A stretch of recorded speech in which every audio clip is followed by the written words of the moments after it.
Boom! Welcome to the Bardic Inspiration Podcast. I'm your host, Brad the Bard, and with me today, I have the femme fatale breathwork extraordinaire, Natalie Boss. Giant shout out to our sponsor as well. We have Vedinian. If you guys are interested in creative writing and you like horror, check out his stuff in the description. He's got some epic, cool sci-fi stuff in there.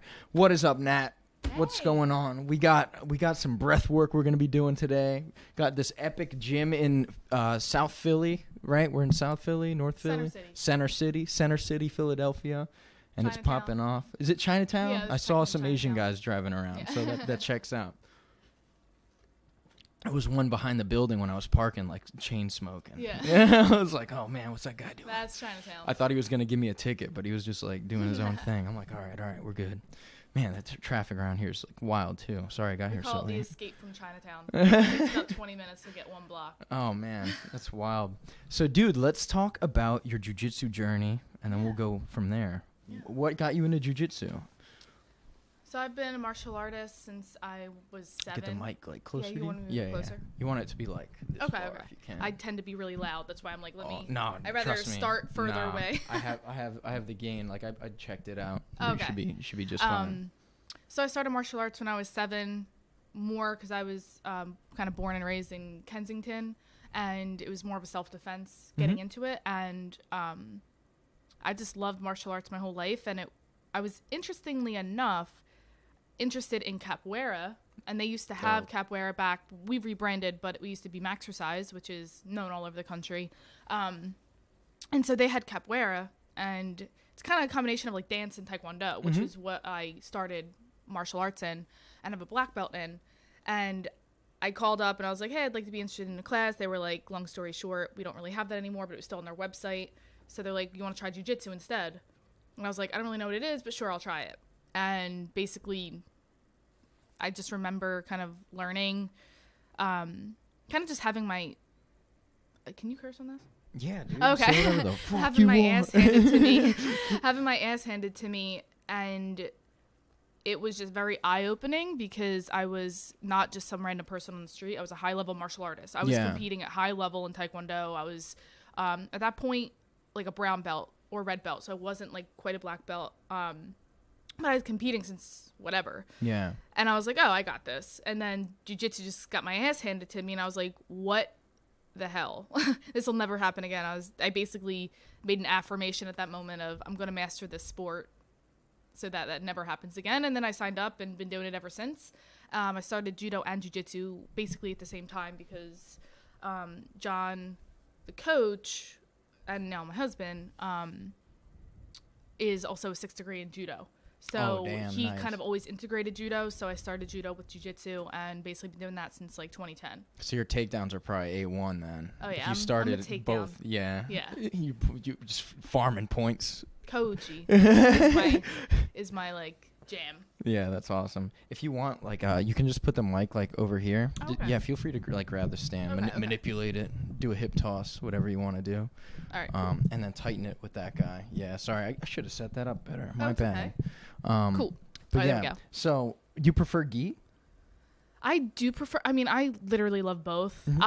There's just 2 different reasons why I love it. No gi. I love the athleticism and the rawness. Like, I'm a pretty athletic person. Yeah, I mean, the taekwondo, you're probably super flexible. I've done taekwondo, soccer my whole life. Like, I've been an athlete my whole life in different degrees. But I love how raw and, like, grindy and, like, how sweaty and fast twitch you have to be for no gi. And then gi I really love for just, like, the technicality of the cool things you can do with the lapel and the belt and like all of that, but definitely. I really love both of them. But if I said what I train in the most, it'd probably be gi. Do you have like a favorite submission that you go for in gi? Do you have like a secret super crazy lapel choke that you like to set up? I'd say my top 2 submissions that I have a high success rate with, that I do a lot and that I really enjoy, are the loop choke. That'll probably be from just a bottom half guardy open guard.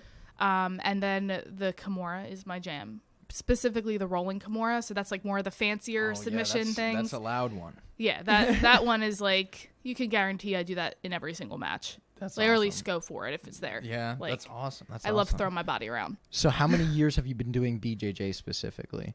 Since 2010. Oh, damn, dude. Yeah. But I started literally the summer I was going to college, which I went to Westchester, so it's not that far. But Yeah. I didn't drive until about junior year in college. So, having worked 3 jobs and like full-time student, 18 credits, like I wasn't able to really like make it here. So that kind of extended my blue belt journey for a while. I was a blue belt for like 6 years because of that. And then once I graduated, was able to kind of be like consistent as much as I was. So I would be really consistent during like Christmas breaks and summer breaks. I kind of do like 2-3 a days to kind of catch up for the school time. But I started like my first class in 2010 and kind of, there's been some hiatus in the middle there at college. But other than that, I only trained at the same. I was being a martial artist my whole life. Loyalty is really important to me. So I know I could have went to other gyms and trained, but I just personally never felt comfortable doing that because I just really liked having a consistent person to kind of go to. Yeah. So that wasn't like something where the gym was against that. It was more just like you felt like your like loyalty was here. Like, this is my rock kind of thing. Yeah. And That's like being a cool. martial artist, I actually had such a rocky experience with Taekwondo because so many of the gyms like would flop. Like, I had to transition gyms so many times because of it wasn't for no other reason except like businesses ending, and like so I had to like relocate. Yeah, the lease is there was up or down. lots of different things, and so I was like, man, like I want to be at like a steady, stable place, like from white to black. Yeah. And that was kind of the motivation behind that. And he was really open to being like, oh, there's a gym right down the street that you can go to. But I just never felt comfortable because I just wanted to really just be at that place. And I was cool. Being a martial artist, I wasn't driven by like having to get my black belt in 2 years. Yeah. Like, I was like, I know it's a journey. Yeah. I've been like doing this for a long time. Like, Definitely. the belt is arbitrary. It's really just about showing up. Definitely. Yeah. So it didn't really bother me to kind of just accept it as part of my journey. Yeah. Do you feel like competition helps you kind of gauge your stuff more than like the belt stuff? I feel like a lot of people are doing that now where they're just trying to get into advanced as quickly as possible in jiu-jitsu, and they feel like the belt stuff's not as important. What do you think about that? Like, you feeling like the competition accelerates? They feel like that's the true test of like where you're at in the sport as far as skill level. I don't necessarily agree with that because there are so many factors when it comes to competition. Yeah, the athleticism like, and stuff. But more so like the mental factor. I think that you can grow and push yourself a lot the more that you compete, and it will make you a better athlete quicker for sure. Because you overcome those fears over time, like just over and over and over again. But because there's that adrenaline factor, there's that whole like mental barrier factor, it can inhibit your performance, and the performance that you do on the mat when you're relaxed in the dojo is different can be different potentially when you're competing. Yeah. So you can probably still train with high level people in an open mat and hit amazing sweeps and just like do really well. And your competition, if you just have a lot of anxiety around competition, and you're not able to execute, then that can not really show your full potential. So that's kind of like my take on it, where I don't think competition is the end all of what you're capable of, like by any means, but it is absolutely a vehicle to grow as an athlete. Yeah, that definitely makes sense. I think there's a balance for sure. Like if you just do the dojo stuff, and I think you're not pushing yourself to expand and grow in competition. And then some people are like permanently injured in some ways that kind of hold them back from doing competition safely too. So yeah, and like something as simple as like anomaly situations with competition, like say just you end up getting, triangled in 30 seconds, or let's use the fight to win example. There was an all-girl card that happened last night that I watched. I know for a fact the black belts that fought were really, really good, but the one girl got a standing guillotine in literally like 20 seconds. So if you were to go to what you had just said of like your competition is your only indication of your performance, that's definitely false, because that girl's a black belt who was really good and she just got caught. Yeah. So that's not like 100%, oh, that means that you suck and that you are not good at jiu-jitsu. It's like, no, sometimes that just happens. Yeah. And like it doesn't directly reflect like your ability as an athlete. Yeah. I mean, you're both looking for the most efficient way to win the match, right? Yeah. So you're never really showcasing the full range of your skill in any 6-minute like ordeal. Especially submission only, your motivation is completely different. Like you're maybe not going in there looking for sweeps and fancy. You're like, I'm looking for submissions. Yeah. Right. So like Sniping that changes the whole time. game versus doing an IBJJF tournament where you're just can have different motivation, different strategy, all that kind of stuff. So there's so much that goes into it, I think. Yeah, definitely. What's your favorite like promotion or rule set to train under, or to compete under rather? I think submission only. Yeah. Submission only, and it wasn't until I started doing submission only where I realized it just gave me permission to just really do the crazy shit I like to do. Yeah. Like with submission only, that's when I really started opening up my game with like my rolling kimuras, where I noticed that it wasn't until that so it was like purple belt because they weren't, when I was doing like submission only, they weren't doing blue belts back then.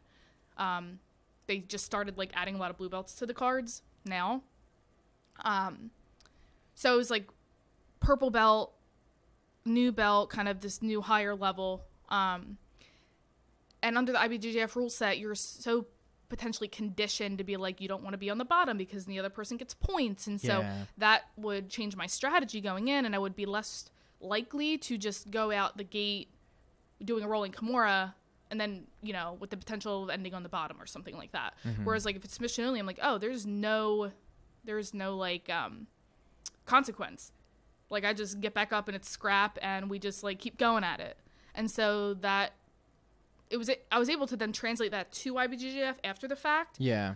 But that was kind of what opened the gateway to be like, there's nothing to lose here. Yeah. Like you just go for it. Hell like anything that I think of for a submission, like I just go for it. Yeah. And it just racks up my submission attempts. So like 100% that's my favorite rule set. And there's something about just prepping for, one match, getting hyped up, like training for it. I don't know. I just really like that. Yeah, no doubt. I got into jiu-jitsu because I really wanted like the self-defense aspect of it. And that's why I kind of gravitated towards sub only as well. But that once I started competing under the point stuff, that's when I kind of got a passion for like sport jiu-jitsu and stuff like that. Yeah. But I think sub only is the closest like emulation of, it's, as close as you can get to like MMA besides combat jiu-jitsu or something like that. Yeah. And I'm personally like an adrenaline junkie. So like just add basically like I love the tap system because I can go 100, maybe 99% and like just go full out, and it just feels really good because there's that adrenaline, like you just go and you move and you transition and this and that and like you said, like with the submission only, that's kind of like some of the fights last night on the card were just ravenous and like I was just like, this is great. Like was there one that stuck out to you? I mean, they were all really, really good. Yeah. But there was one that was like, literally, they were throwing each other off the stage. Yeah. They were just like bulldozing each other, like double legging, literally flying off the stage. So like that kind of stuff is just really cool. I like that edge rawness and action. Grittiness. Let's go. Yeah. The adrenaline is something that I personally like with the competing and all of that too. That's awesome. Is there so have you done a fight to win? Yeah, I've done quite a few. I guess they were all from purple belt. So let's see, 5 or 6. And I have my last fight was the title for the flyweight purple belt championship. Yeah, so I won that, and that was flyweight, so that was 120. That's awesome. What was your walkout song? Oh my God, I wish I remembered. I actually changed it every single fight to win. That's awesome.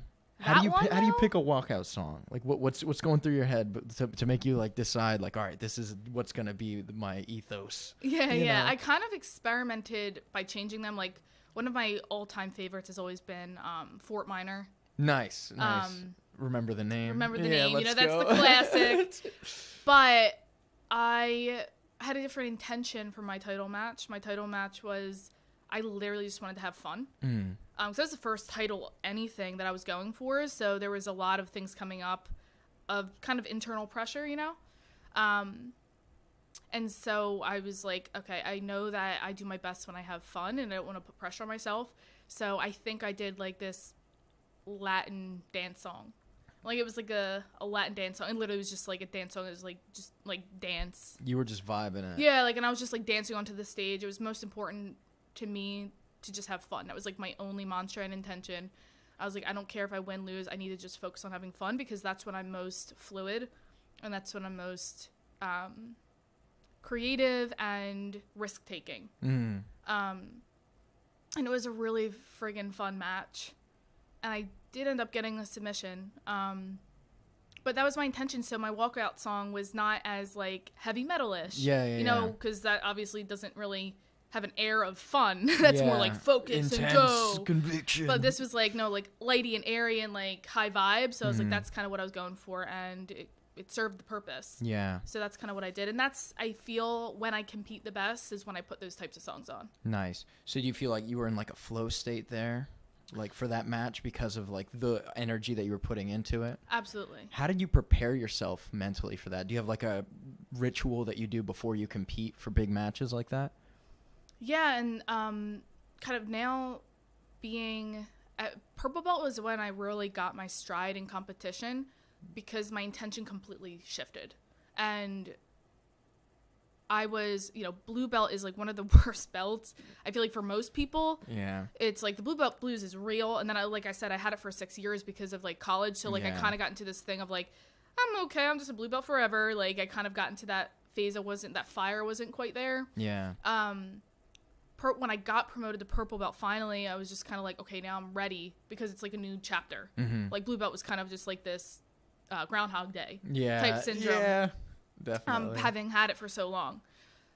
So with purple belt, things started really shifting, and that's when I started opening up my game and being more creative and like doing more spider and lasso and de la Hiva. And I had a lot of success with blue belt, but it was very much a closed game.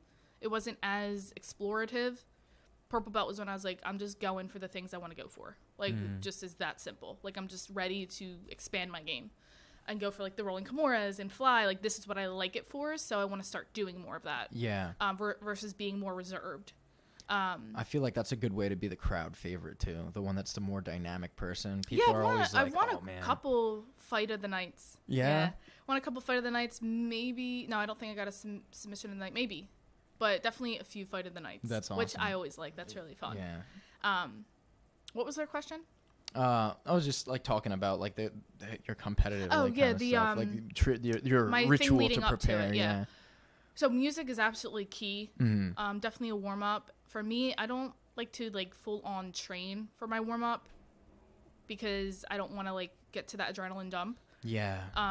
But my day of ritual and even the 2 days before it's super peaceful. Interesting. Oftentimes it's the sauna, it's breath work, it's meditation, which is everything that I did leading up to that match. I actually danced for an hour, like at the gym, to get into that flow state. Like anytime I feel any type of anxiety, which is normal when you're competing. Of course, it's normal. So like you have to channel it. And I was choosing to channel it to excitement and fun, and that's what I wanted to do. So like what gets me in that state quickest is dancing. Just like free dancing. Like I'm not like putting on like a choreography. It's just kind of like just move your body.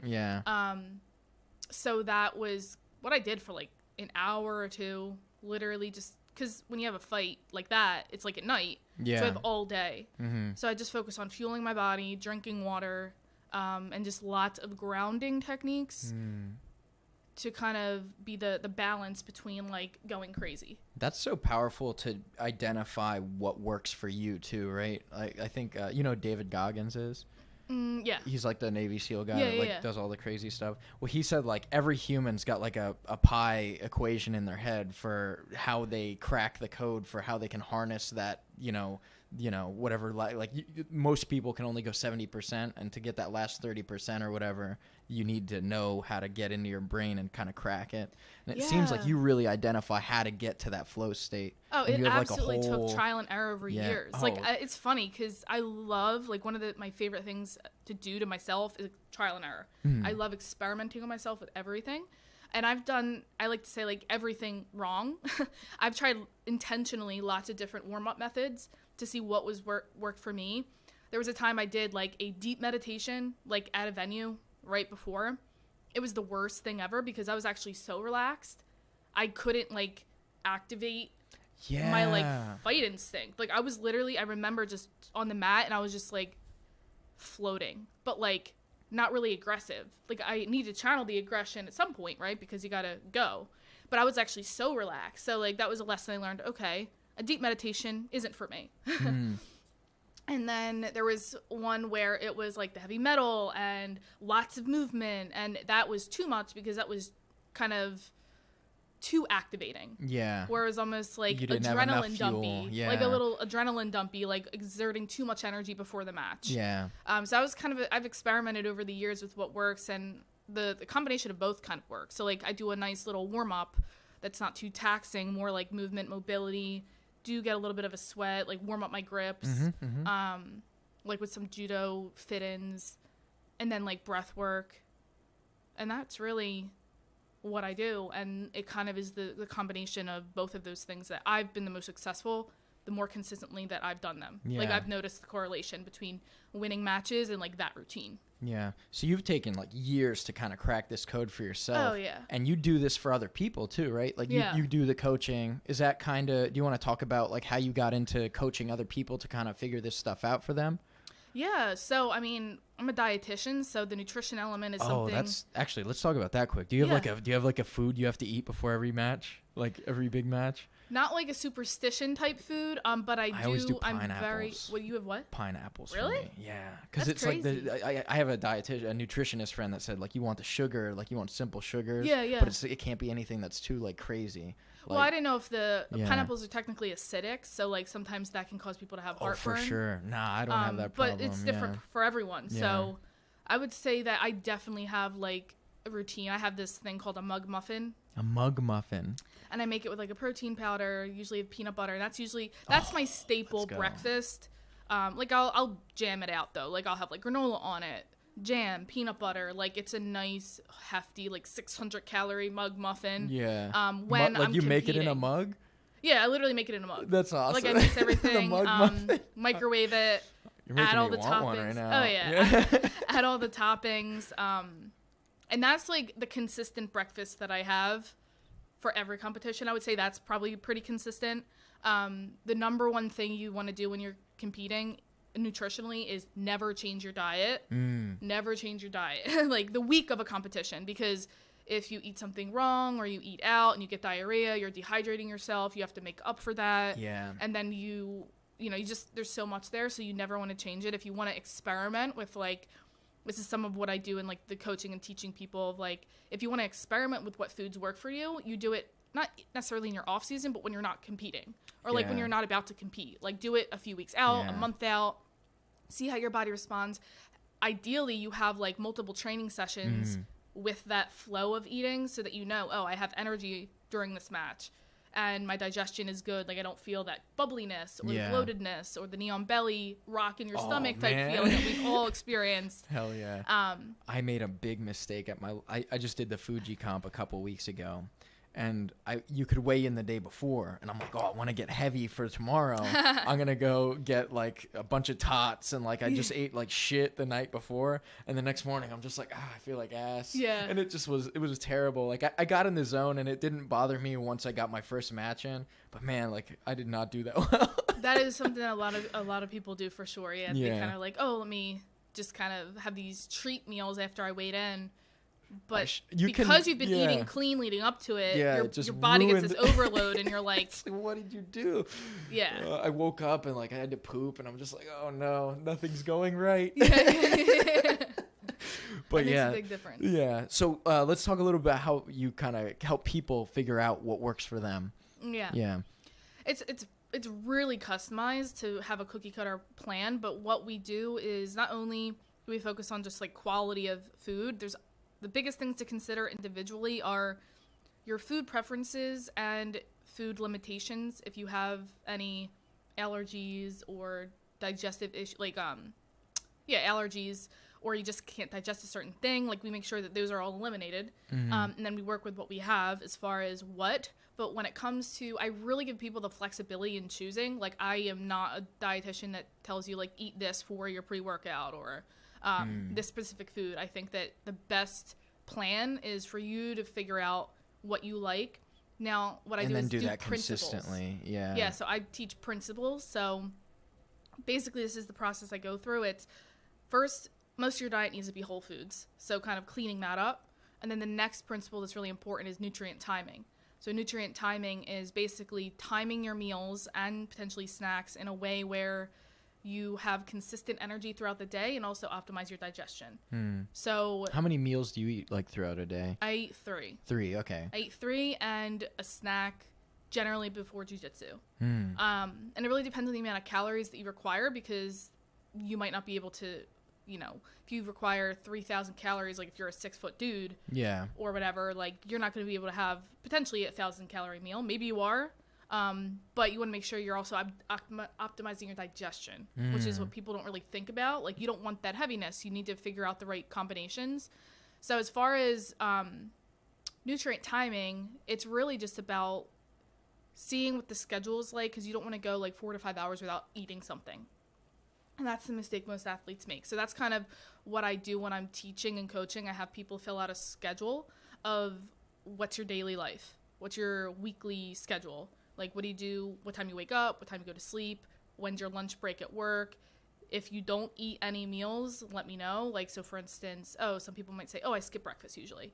Like, any of those things, I will fill that in, and that will be the one thing that I'll say, okay, you used to skip breakfast, but now we're adding something, because you can't skip. Unless there's an intermittent fasting type situation, which is conditional.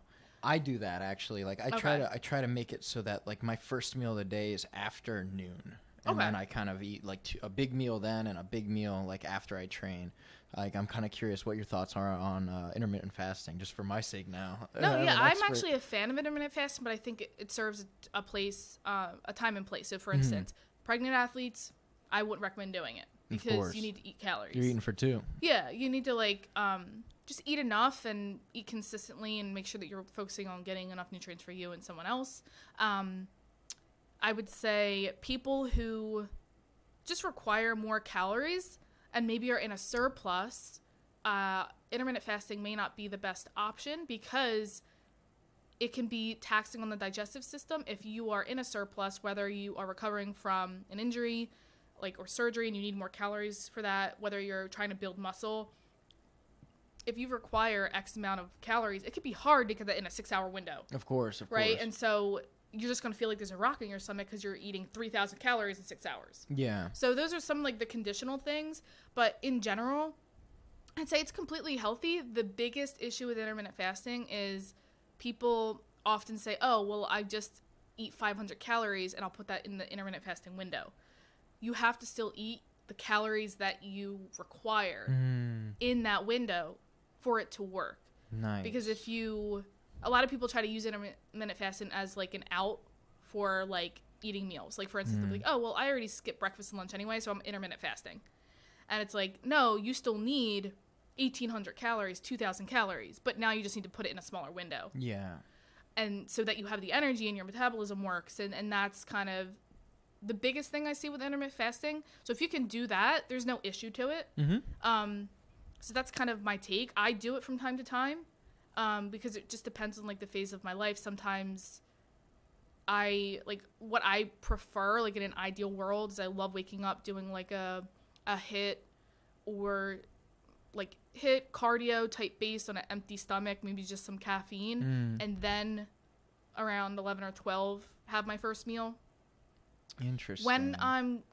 How long's that workout? I'm curious. How's that workout? How long does that go in the morning? It's not super long. I'd say 30 minutes. Nice. Like 30 minutes tops. Like, it's a true like HIIT workout. 20-30 minutes, high intensity. It might include battle ropes, kettlebells, body weight, jump rope, like those types of things. And I often do that when I'm preparing for a competition too. Like, if I have to cut like a couple pounds or something. Definitely. That's what I'll do. And then I'll break with that, and then I'll eat a normal meal. Like, I'll still eat after training that night. Yeah, if you're weight cutting.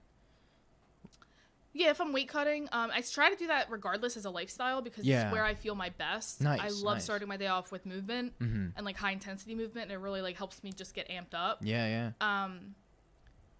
That and then like breath work is kind of like the ideal. Usually like, do breath work, my journaling, things like that, and then do a intensity workout, all kind of on an empty stomach, and just like a little bit of maybe non-dairy milk in my coffee, which is a good pre-workout. And then kind of start my day off from there. That's an ideal thing, but it's very effective for weight cutting because when I'm doing that, I'm also doing it on an empty stomach, so my body will be burning stored fat. Yeah. During that fasted cardio state. Nice. That's interesting. You're like having me like rethink my diet here. I've been kind of inconsistent lately, so I'm always looking for like new advice on things to try. Yeah, and so like when it comes down to the nutrient timing, again, like the general principle is like 4 to 5 hours, you want to at least eat something. So if you have like breakfast at one time, 4 to 5 hours later, you might have lunch, and then you can either have like a dinner, but most of us train like that 6 o'clock time frame is most of the nighttime classes. So oftentimes the pattern I've seen coaching hundreds of athletes is like generally a snack after work, right before jiu-jitsu type thing to kind of fuel your body, and then a meal when you get back. Sometimes that switches up depending on how late you get back. Some people get back really late, and so we might switch that up and do your dinner beforehand, depending on the time frame, and then maybe just a light snack after for recovery. Or depending on the lifestyle, again, lifestyle plays a huge factor.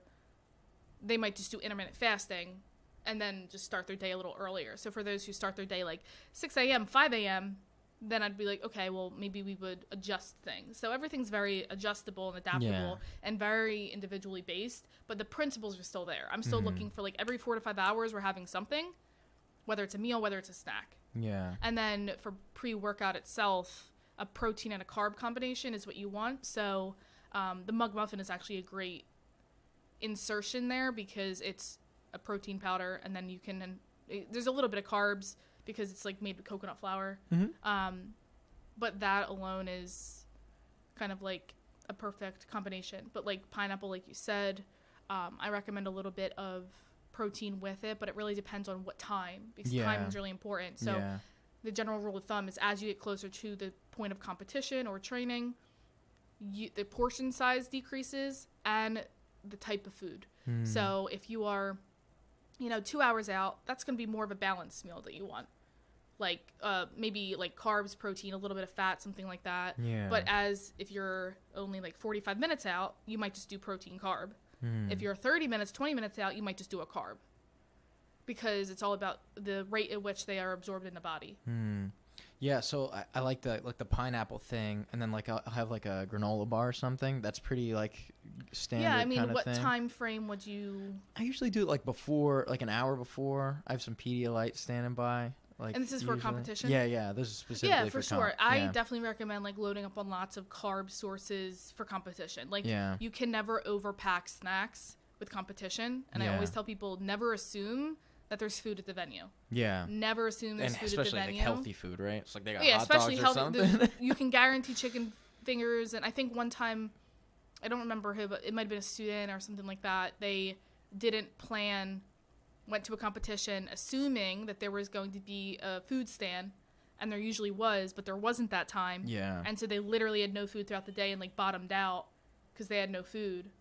And so like it's like rule number one. Like you never, there's 2 rules when it comes to competition and nutrition. It's like never assume the venue has food, and then 2, I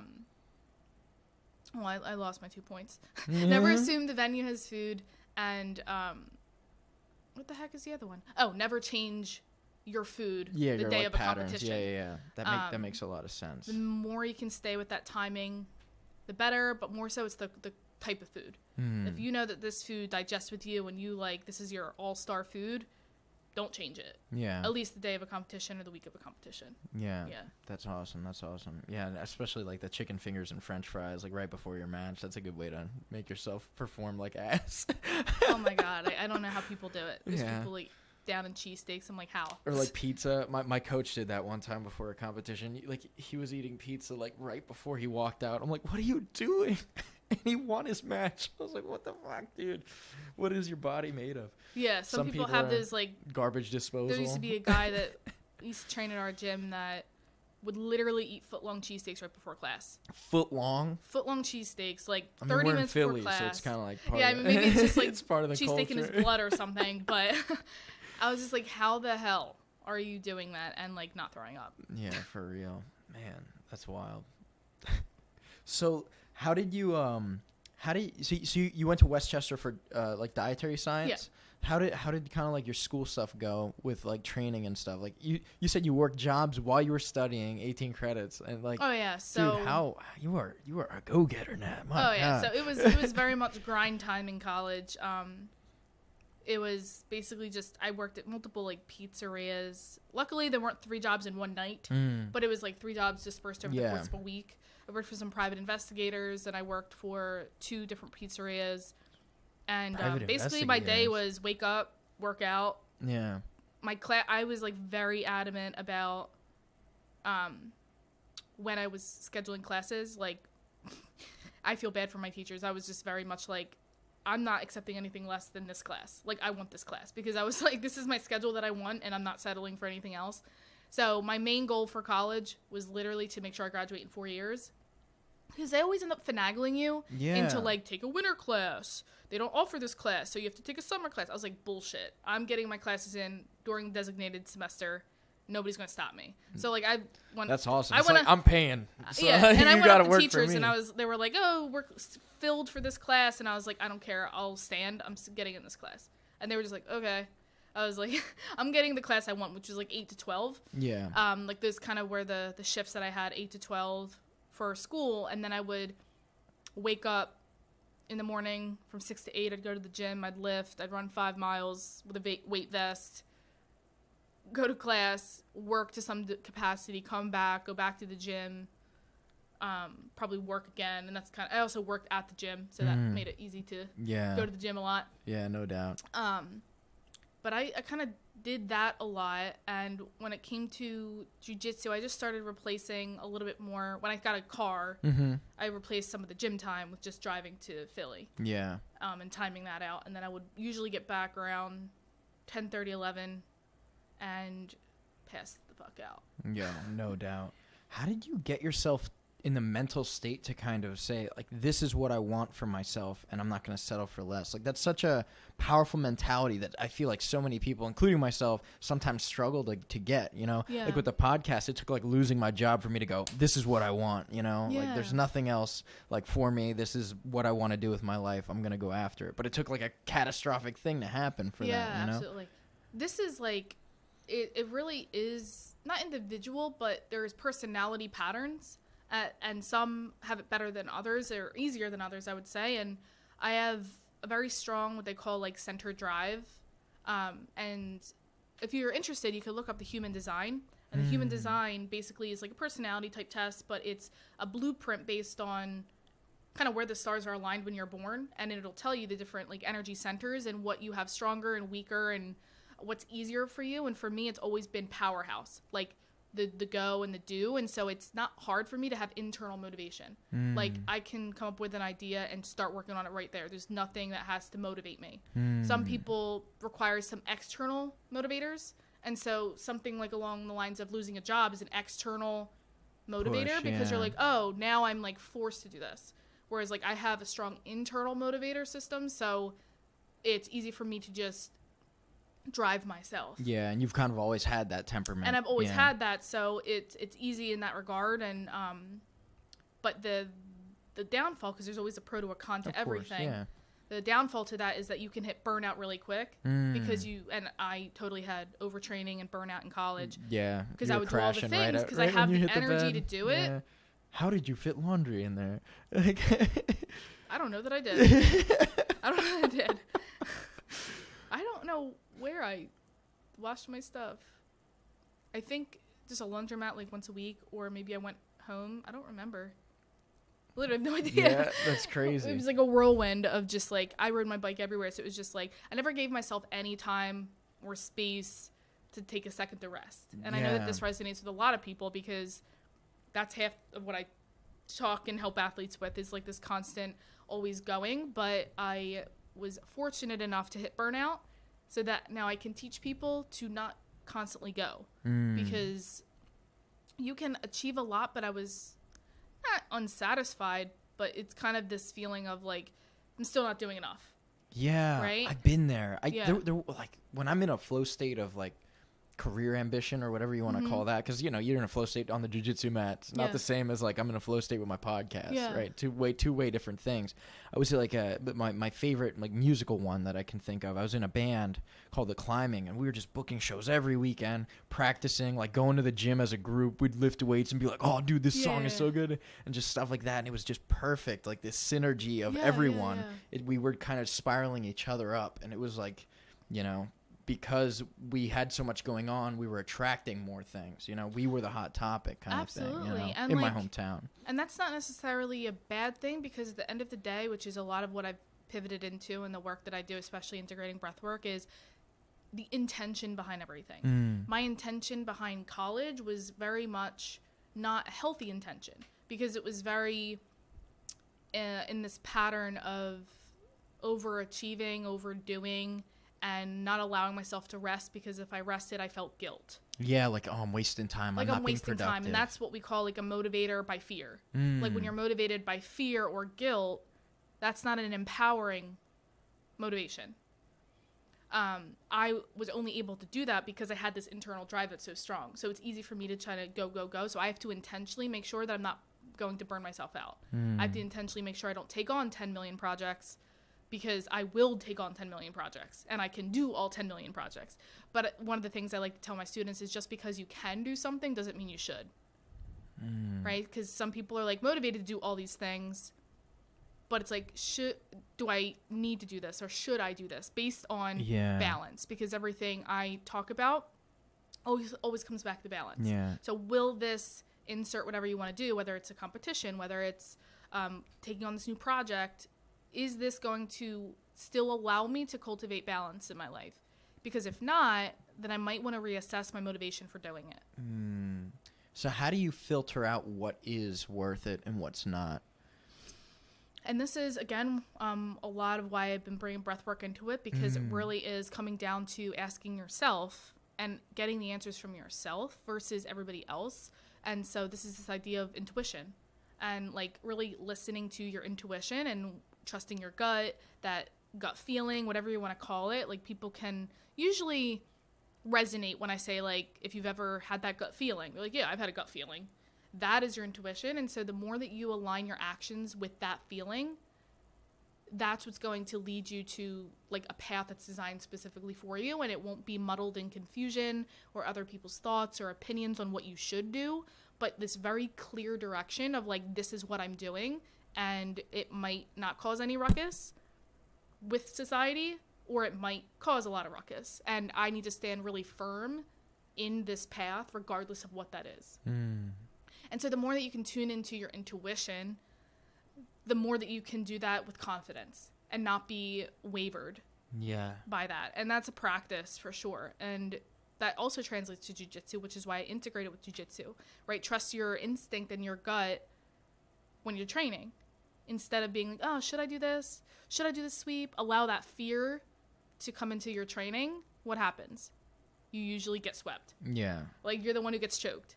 That one moment of like, I probably shouldn't do this, or should I do this? What should I do? That doubt that constantly comes in, that is straying you from just like taking that affirmative action of like, this is what I'm doing. I have full faith and confidence and trust in my technique, myself. I'm just going to go for it.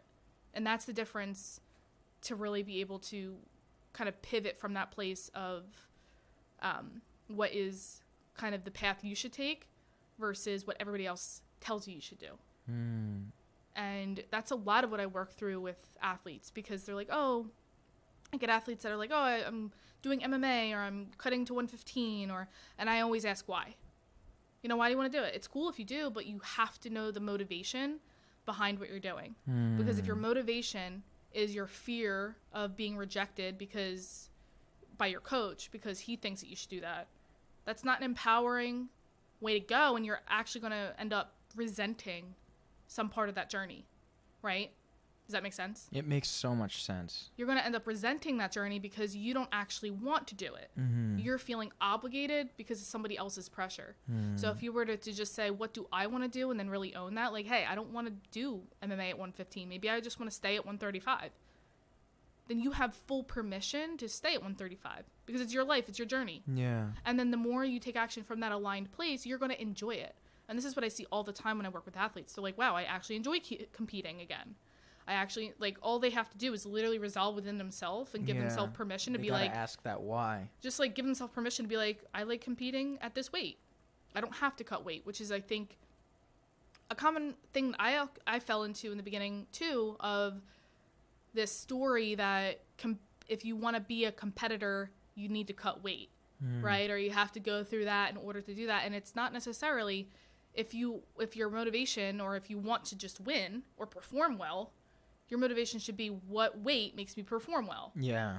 Right? And not just be motivated by like, oh, I just need to cut this weight because everybody else is doing it. Yeah. But if when you're cutting that weight, you're starving yourself, you're dehydrating yourself, and you're dizzy, how is that improving your performance? Yeah.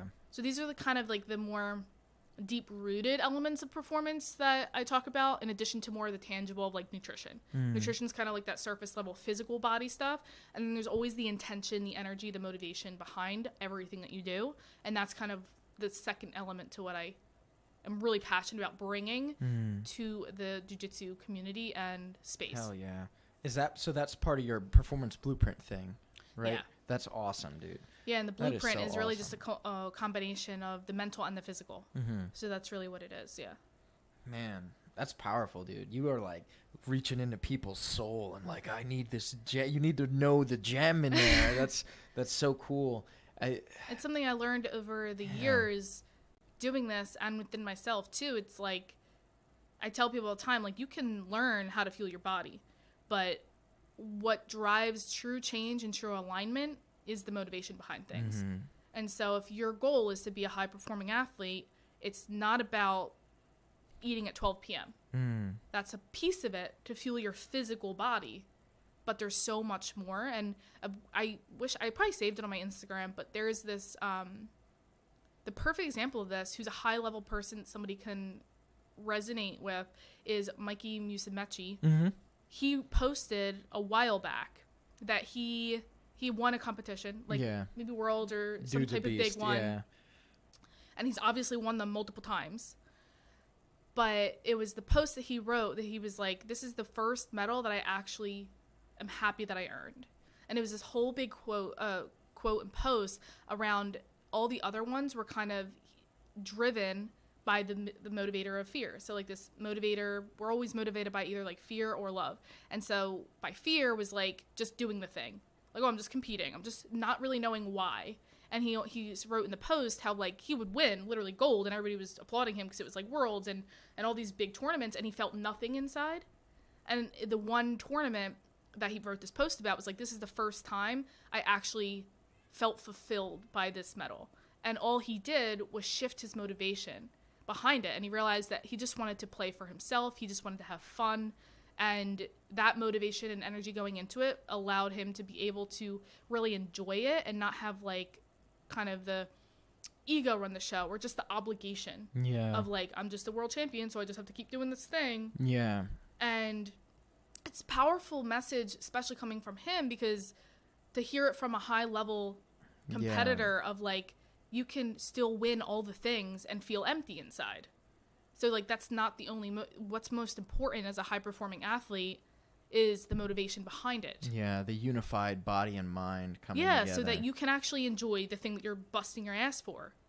You know, it sucks for him to train all that time, win Worlds, and feel nothing. Yeah. Like, how defeating is that? Right? To hear about that you can have that at such a high level. Like, someone that from the outside you perceive as like, oh, this is what success looks like in jiu-jitsu. Exactly, and that's why I love using him as that example, because when I read that, I saved it right away. And I was like, everybody needs to read this post, because there's so many white belts and blue belts who, like, look at someone like him and think that he has it all figured out, or that he's excited about every single win.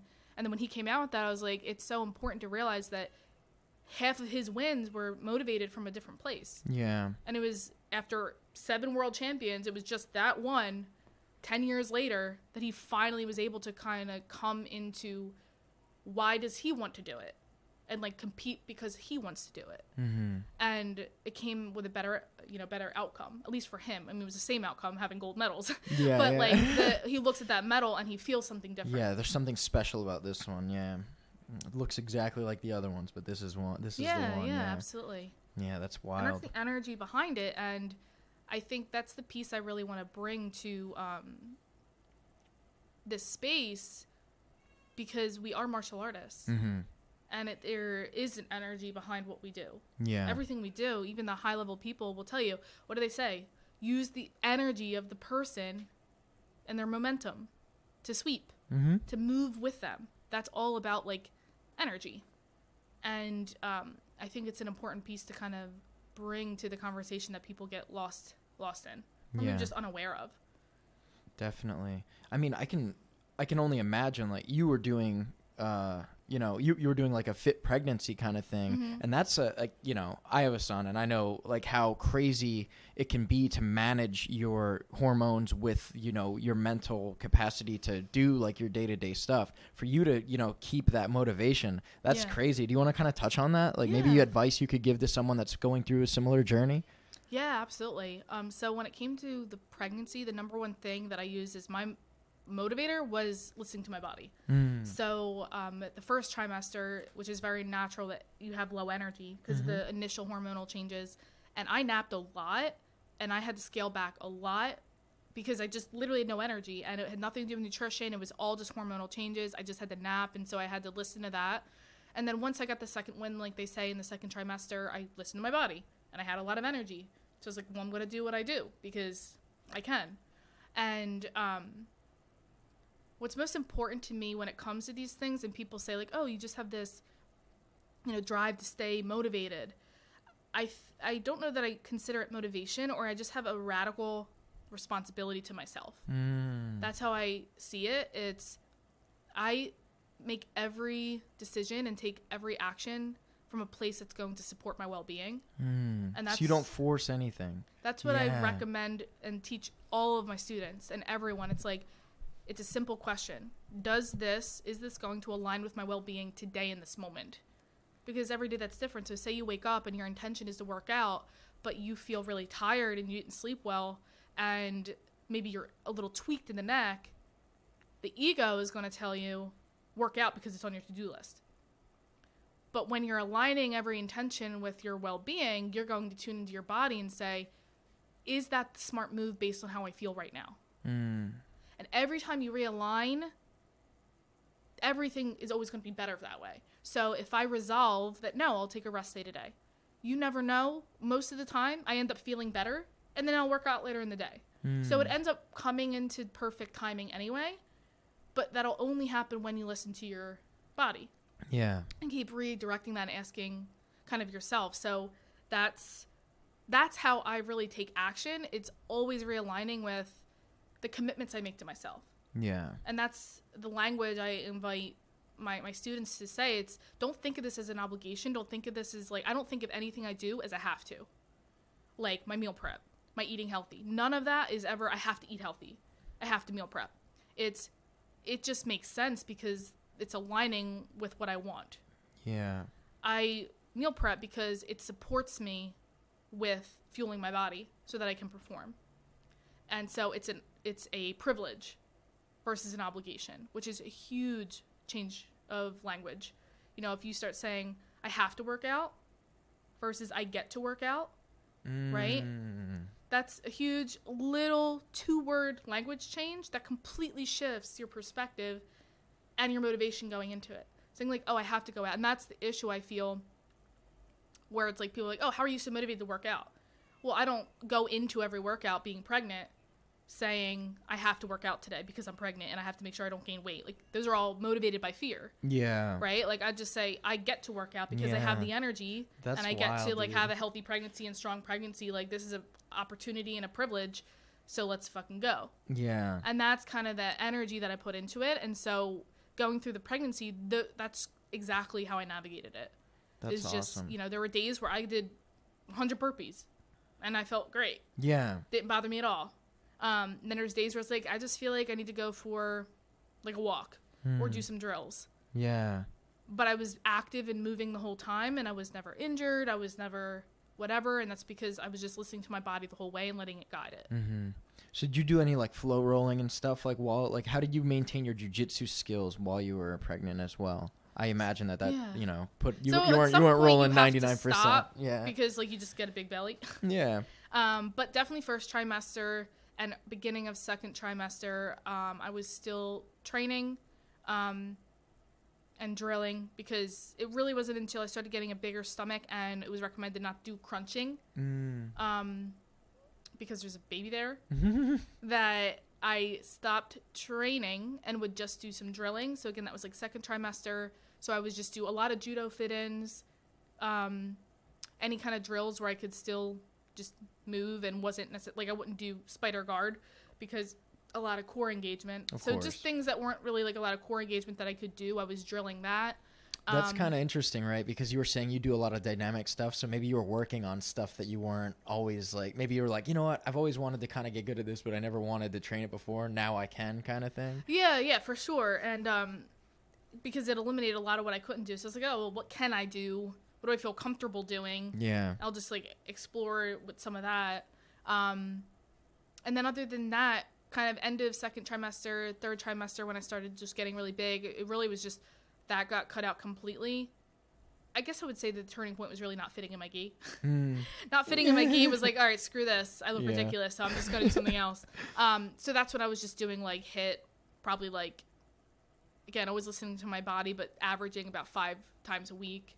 And like I think a lot of people think you got to be dainty, like being pregnant. Like I was doing battle ropes, I was doing burpees, I was doing kettlebells. Badass. Like, I mean, I felt good. So as long as you feel good and you can do it, like I was like, this is still conditioning. Yeah. If anything, I'm doing it with a weight vest.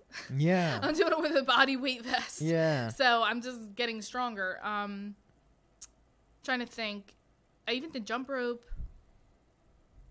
I did sprints in the second trimester. So yeah, but I think a big part of that, like I might be a little bit, not biased, but not the general population, because I was also very fit to begin going with. into Yeah, pregnancy. Yeah, of course. My conditioning was stellar, and it maintained pretty high throughout pregnancy, which is also a reason it's like, I think pregnancy really solidified everything that I do, like within myself, because I realized that's why this has to be a fucking lifestyle. Like eating healthy, like the lifestyle of an athlete, it's a lifestyle. It's not, I signed up for a competition next week, let me see what I could do in 7 days to eat better, to train better, to everybody tries to fit it into 7 days. Yeah. And then the rest of the year, they're not an athlete. They're a bum. Yeah. You gotta put your mindset as like, I am an athlete. And so how would an athlete do this? Yeah. And like live that lifestyle. And because that's what I do, I had the smoothest pregnancy ever. I didn't have seriously an issue. No nausea, besides the natural tiredness, like that first maybe 3 weeks, there was no issues. That's so awesome that you were able to align, like, this is what matters to me, but I'm going to listen to my body, and once they unify, I'm going to be able to line everything up like normal. Yeah. You know, like despite these changes, let's just kind of wait till the waves settle and everything's good. Let's send the boat out. You know what I mean? Yeah. And it's because every time I go against that, shit happens against me. Yeah. Like every time I don't listen to that. So if I was to be like, oh, I feel really tired today, I'm going to like do burpees anyway, I'm going to end up spraining my ankle. Right? Like that's where that shit happens. When we getting obvious cues from our body and we go against them consciously, then there's going to be something that happens unfavorably. Yeah. And that's often what happens with injuries and things like that in jiu-jitsu too. Yeah. Were you concerned at all about like the nutritional like deficits that you would have with like the pregnancy, or because you're a dietitian, you kind of were on top of that already? Like, did you have any problems like coming out of pregnancy with like, I know some people, like some females I've talked to say like they had issues with like, something about like their bones like were more fragile or something like this. So like sometimes if you're not eating enough, because the baby's taking potentially like calcium and like all that kind of stuff from you can get it as the mom kind of sucked out of your body. Yeah. So you can it's got to come from somewhere. Yeah, right? it has to come from somewhere. So if you're not eating enough, then it's gonna just come from you and make you weaker, like bone structure, things like that. So it's so important to eat enough and eat balanced, because a lot of people will be like, oh, eating for two, okay, 2 large pizzas, please. Yeah. And it's like, no, you still need nutrients to sustain your body and the baby's body. So, so when it came to, what was the question? Because there was just a point I wanted to make. Yeah, like how did you make sure that during and after the pregnancy that you were nutritionally sound as a human athlete? So there was no issues that came up nutritionally, because I ate well during pregnancy. The whole time. The whole time. I didn't have any cravings whatsoever. Interesting. I think you're so on top of your diet. You just know what you like. Like, I like my mug muffin, and it's just a coincidence that it's healthy. You know what I mean? And like, I mean, I always say, like, if I had to say there was any craving, I think there was like maybe 3 weeks where I just really wanted a blow pop. And I haven't had one since I was like, I don't know, 5. Yeah, that's so funny. And I was like, I just want a blow pop. So like I had that for like 3 weeks, and then I was over it, and I was like, okay, that was like the only Did you craving. get the blow pop? Oh yeah. I had like a whole bag. Like every day I had one blow pop, and I like loved it. That's awesome. And then like it went away, and I was like, okay, I don't want it anymore. But like nutrition was my main focus. That's awesome. Like during pregnancy. So I ate a lot, but it was all home cooked. It was all healthy. I made sure I got lots of vegetables in. I didn't have any, that was your question too, deficiencies and stuff. I didn't have any of that, and I'm 100% vegan. You are? Yeah. Oh, I didn't know that. That's fucking epic, dude. A huge kind of, not misconception, but like fear that people have. It's like, oh, vegan, you're automatically going to have deficiencies. Yeah, I've never been deficient as a vegan even before pregnancy. Dude, that's epic. Yeah, so I didn't have a single deficiency during pregnancy, which says a lot, because most people are like, oh, you have to have, and people were interested to say like, oh, were you craving meat now? Because like when hormones change, of course, like all that, like I didn't have any cravings. My iron wasn't low, which is often why people crave meat. And so again, it just really like solidified and anchored in the principles I teach. Because nice. I didn't do anything different. Yeah. Did nothing different for my pregnancy except what I always do. How long have you been vegan? I'd say I became vegan in college, 2010. And then there were about 2 years sporadically that I maybe broke that and had some like organic eggs for like 2 weeks. And like that was it. Might have been like, I don't even know why. But I just kind of did. Because, like, I really try to break my extremism tendencies. Yeah, of course. So I don't want to be like that person. I can't even look at a bee. You know what I mean? Like, I can't look at a bee. I can't look at a cow because it will break my veganism. Yeah. You know what I mean? Like, I want to be... You're vegan for, like, the right reason. I don't even like to label it because I just hate to be put in a box. Of course, yeah. I have an interesting diet as well. Like I tell people like I'm a pescatarian because I like only eat fish, but really I'll eat meat if it's hunted. I only eat fresh caught fish. Exactly. And there's all those conditions. It's just like I'm a pescatarian. I don't want to explain my thing. I just need a label for this conversation because I'm never going to talk to you again. Exactly. And so that's kind of the same thing. So there was a couple like times throughout there that I had like grass-fed organic eggs. Other than that though, I get sick of them really quick. Yeah. Because I like eggs. Yeah. So I'd just be like, oh yeah, I'll have this egg, it's grass-fed. Like, that's kind of my thing. Ethical reasons is a lot of reason why I went vegan. And then, like, I just get sick of it. So I was like, okay, I'm over it. Yeah. And then I go back to vegan. Like, it's very easy for me, but it's such a lifestyle. I tried veganism for, like, a week. I couldn't do it. What do you, I'm curious, like, what's a meal like for you? What's your Monday look like for food? And when? More than most men. So I get a lot of my protein from plant-based sources. Beans and stuff. There's mung bean, which is high in protein. What bean? So mung bean. Yeah. So there's this like just egg product that's made from mung beans. And so it kind of mimics eggs. So like a scrambled egg or something. So I do that, load it up with tons of veggies. I'll usually have either oatmeal with peanut butter or maybe like put some protein powder in with that for extra protein, or peanut butter and banana, or peanut butter and toast. Peanut butter is a staple. Oh, I love peanut butter. Like, I literally can't live without peanut butter. It's my biggest fear in pregnancy. I was like, I better not develop an allergy to peanut butter. Oh, no. Or shit's going to go crazy. I was like, I need my peanut butter. So that's kind of like a breakfast. And then lunch is usually the most diverse.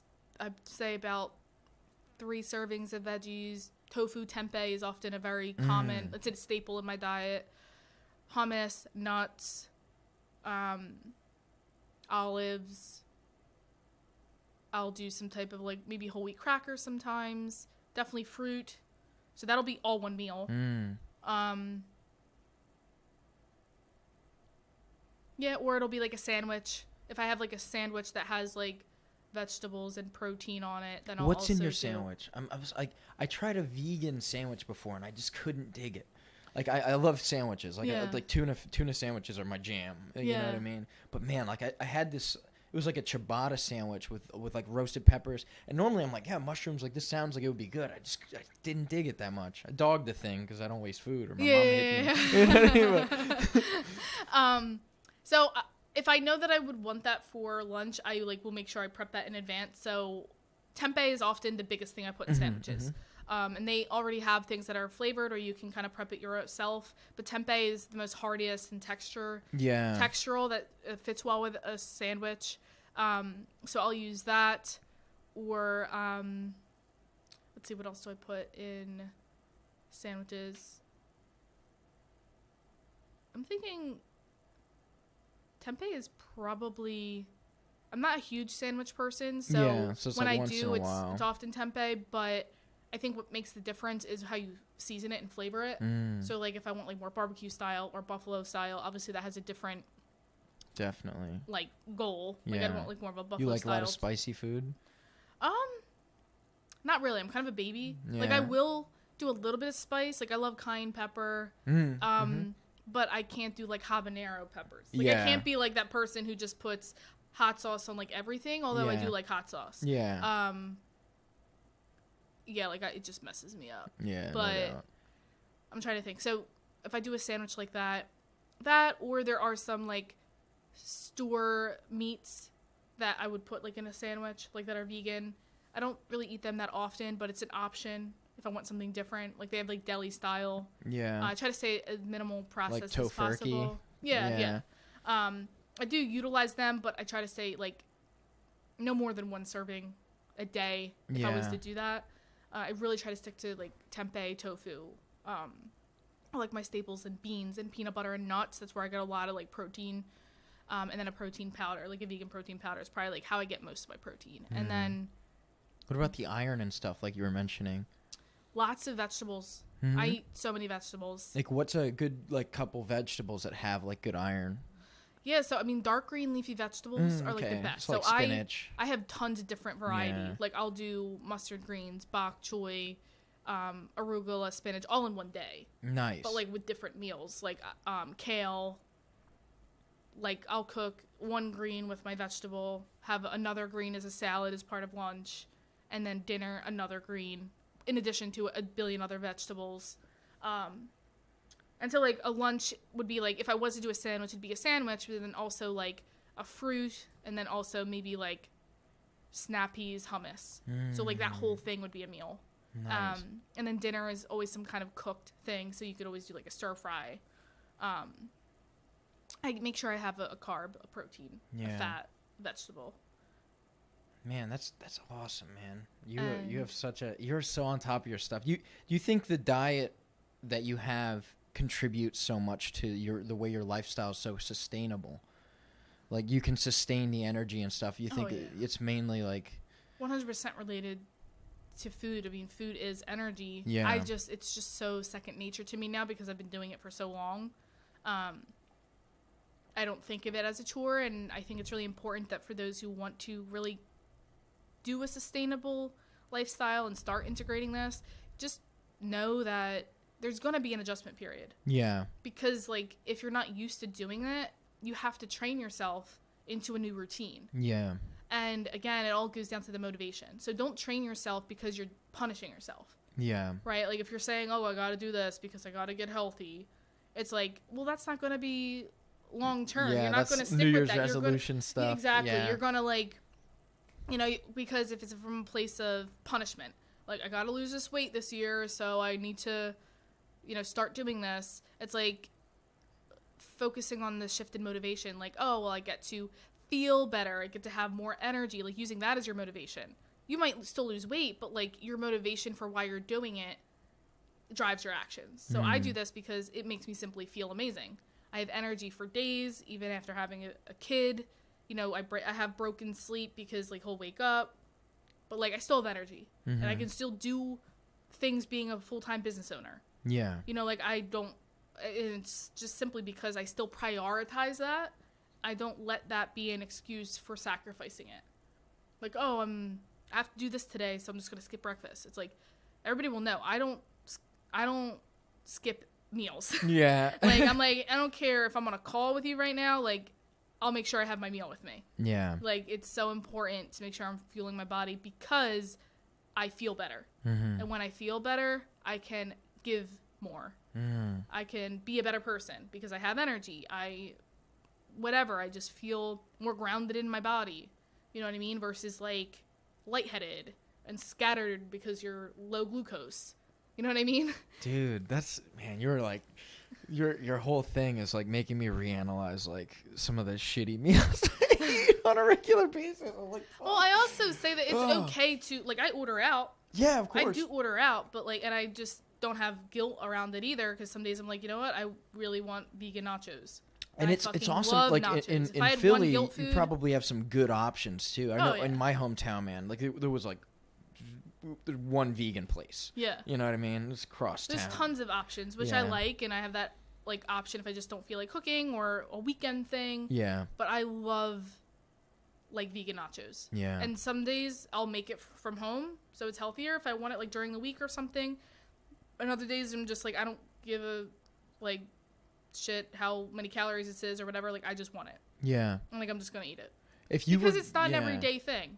And my intention is that I want to enjoy this. Yeah. Well, if you were going to have, like, a cheat meal, like, what's your favorite vegan cheat meal? Probably vegan nachos. Or the nachos? Pizza. Yeah, but, like, I really, really like the nachos. Yeah, that's awesome. What's on vegan nachos? But I could always down a pizza. Like, I can eat a whole pizza. No doubt. Let's go. In one sitting. Jiu-jitsu will do that to you, too. You train for a couple hours, man. Well, that's also...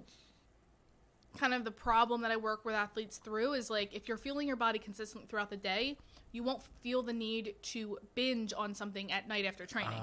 Because oftentimes you don't fuel your body enough, you expend 1,000 calories, and now you're like, well, obviously I'm just going to order out something quick and just get, like, pizza or a burger because, like, I just starving. Yeah. So it's really about, like, being proactive with your approach. And when you're proactive, you are more in control. And if you do want that pizza, at least you will do it from a place that's very conscious and intentional. And you won't do it from this starvation mode of, like, I'm just so fucking hungry that I'm just going to eat this whole thing and not really listen to my body. And then go to bed with a full stomach and then wake up and you, like, feel like shit. And then the cycle continues. Yeah. Sounds like my tots and, like, vegan chicken wing adventure after jiu-jitsu the night before food. Compensate in the sense of what people do of, like, oh, I'm going to order this pizza, so I'm going to starve myself all day. Yeah. No, it's like, if I still want to eat a whole pizza, or, like, just probably not, like, every single time, but, like, if I want to eat a pizza at night, I'm still going to eat the same amount that I eat during the day. Because it's important to fuel your body specifically. Will I retain a couple pounds of water maybe the next day because I ate a pizza? Yeah, but whatever. It'll come off. Mm-hmm. Right? So, I've done this for a while to be able to get to this point where it's a little bit more nonchalant and, like, because I just understand the science of how things work and I know my body enough where it's like, I'm not going to freak out if the next day I'm 2 pounds heavier. I know it's because I had nachos. Yeah. We're not going to have nachos again tonight. We'll be good. And if I'm just living life and not competing, then there's no reason to kind of be strict on that. Yeah. But then the other side of that is if you are trying to be a competitor and if you want to be an athlete in the sense of like you're committing yourself to a tournament, then yeah, your actions should reflect that. And I think it's important because a lot of people will say, oh, I'm competing, and so I need to like restrict myself. But it's like, no, your intention should be different because you want to perform well. And so it would be in your best interest to not eat pizza every night. Yeah. It's not restriction, it's refraining. And there's a difference between restricting yourself and refraining. Restricting is a negative mindset of like, I can't have this. Refraining is realizing that the action you're going to take is in aligning with your goals and you are consciously choosing that. That's awesome to hear that, right? Because that kind of aligns with my diet, right? It's not that, I can't have meat, right? It's like, no, like, if it's an ethical refraining, thing, exactly. Yeah, exactly. It's so cool to hear that actually that in a tangible like thing. I've never thought of it in that way, and you just like, I'm gonna clip that. We're clipping that. Yeah, and it's really important because I'm always helping people change that. It's like, I can't have this, and I'm like, why can't you have that, right? And it's like, again, what's the motivation behind it?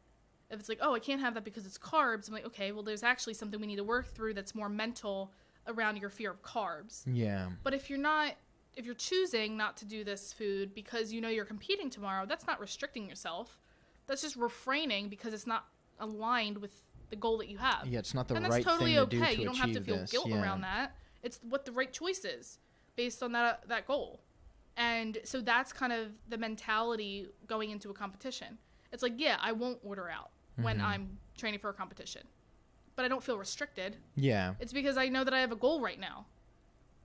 So that really, I think, shifts it because when you say our body's biological natural response to restriction is overcompensation. It's, our body's natural response to deprivation is to binge, is to go to the other extreme. Yeah. So language is really important because when you say I'm restricting myself because I'm competing, then I've coached hundreds of athletes. The pattern is the same. As soon as the competition's over, they go on a binge.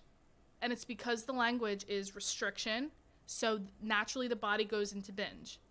But if you were just consciously and proactively refraining, your likelihood to mindlessly binge is decreased because the motivation going in isn't like restrict. Does that make sense? It does. I usually, like, if I win, like, if my goal is met, I'll, like, have, like, a cheat thing, like, we'll celebrate and, like, get the pizza kind of thing. But if I lose, I go into, like, this mode where I'm like, all right, now I need to be even more strict, like, on myself. Like, I'm going to punish myself by being more healthy. We didn't win. We're not getting the pizza now. Like, now we're really not getting the pizza. You know what I mean? So it's an interesting way to think your way because it's, I think, probably a healthier mindset than the, like, working in the fear with the punishment thing. I like punishment's never gonna do us any good. It really doesn't. Like, especially from a competitive standpoint. Why would that motivate you to want to compete? If you know that every time, and not just you, I'm saying like you in the collective, if you know that every time you compete, you're gonna punish yourself, why the fuck would you compete? Like, that would be my motivator not to compete. Yeah. I mean, I've been there. I've punished myself numerous times. Yeah. But I also, like, that was, like, this vicious cycle that I was like, this sucks. Like, I remember thinking, like, this sucks. I put myself through weeks and months of training to compete, and then I literally belittle myself for it. Like, and sometimes people do it whether they win or lose. They win and they're like, still wasn't good enough. Yeah. Right? And then they lose and they're like, still wasn't, like, it wasn't good enough. And then I won, I could have did better. Yeah. We put ourselves through a perpetual state of punishment and then literally physically beat our bodies down in the process. And it's like, why are we doing this? This is miserable. It's so funny to hear you say it. It's so cool to hear. I would literally mentally torture myself. Yeah.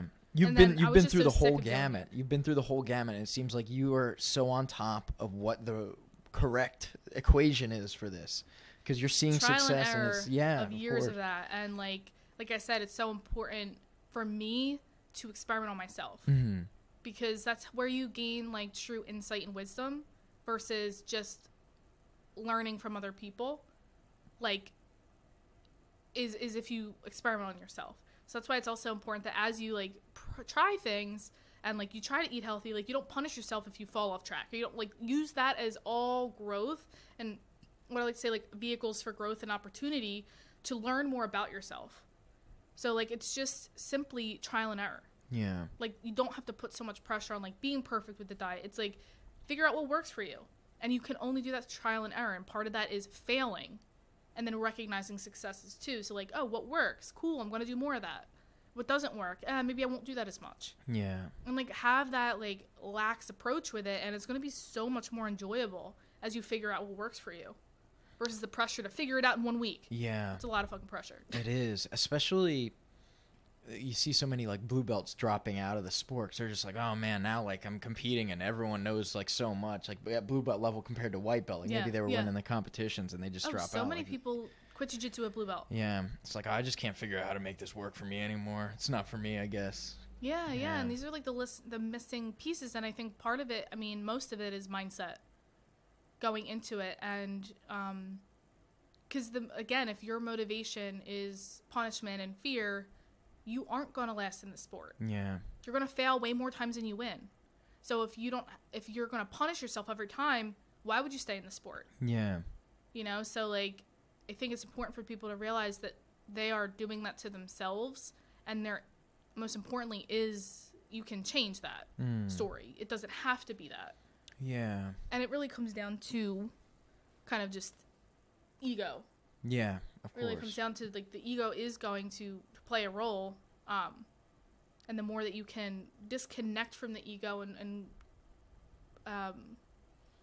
compete or train or just do this sport from a place of enjoyment, then you're going to be able to have complete longevity with it. Yeah. You know, like Saulo Ribeiro, Shanji. Yeah. Like, who are our kind of like grandmasters for our gym.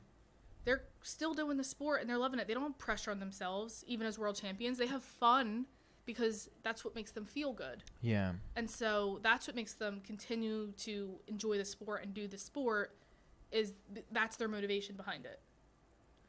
And I think that's to say for a lot of the multiple time world champions. You know, so I think that is the case for a lot of people, although there can be people who make it far through ego alone. They will bottom out eventually. Definitely. It always happens. Yeah. It's not a sustainable thing. It's not right? sustainable. Yeah. Some people can last longer than others, but they will bottom out. It's not a sustainable lifestyle. Man, that's powerful stuff, Nat. That's powerful stuff. So let's talk a little bit about the breath work. Where did you kind of decide that this was going to be part of what you did, and how did you find it and discover that it was such a powerful tool for, you know, your lifestyle? Yeah. So I basically went like in 2018, maybe 2017, went to just like a business conference, and they were hosting this like a 20-minute breathwork session with my mentor currently, Sam, who runs the breathwork program that I did. I kind of just like did a 20-minute session, and I remember just feeling really good afterwards. Didn't really think anything of it. A year later, she was I think I started following her. A year later, she kind of just put this word out on Instagram, like, hey, doing a breathwork facilitator certification. Literally knew nothing about breathwork. I just had this intuitive pull to do it, really. Like, I always like kind of say, I don't really have this interesting story of, because I knew nothing about it. Nobody understood my motivation for doing it. I didn't really understand it. Yeah, I knew mindset. I was doing a lot of mindset stuff just for years because I was kind of healed my eating disorder with mindset stuff and working. I was already coaching and doing mindset stuff and affirmations and journaling and teaching my students that. But I've always been on a quest to kind of complete the Wheel of Performance, which is my signature approach in coaching athletes and integrating this balance in their life. And I'm always on the quest for like really finding the complete part of it. Of course. And breathwork really was the piece I've been waiting for. But I didn't know that until I did it. So I basically I paid the thing, literally didn't know.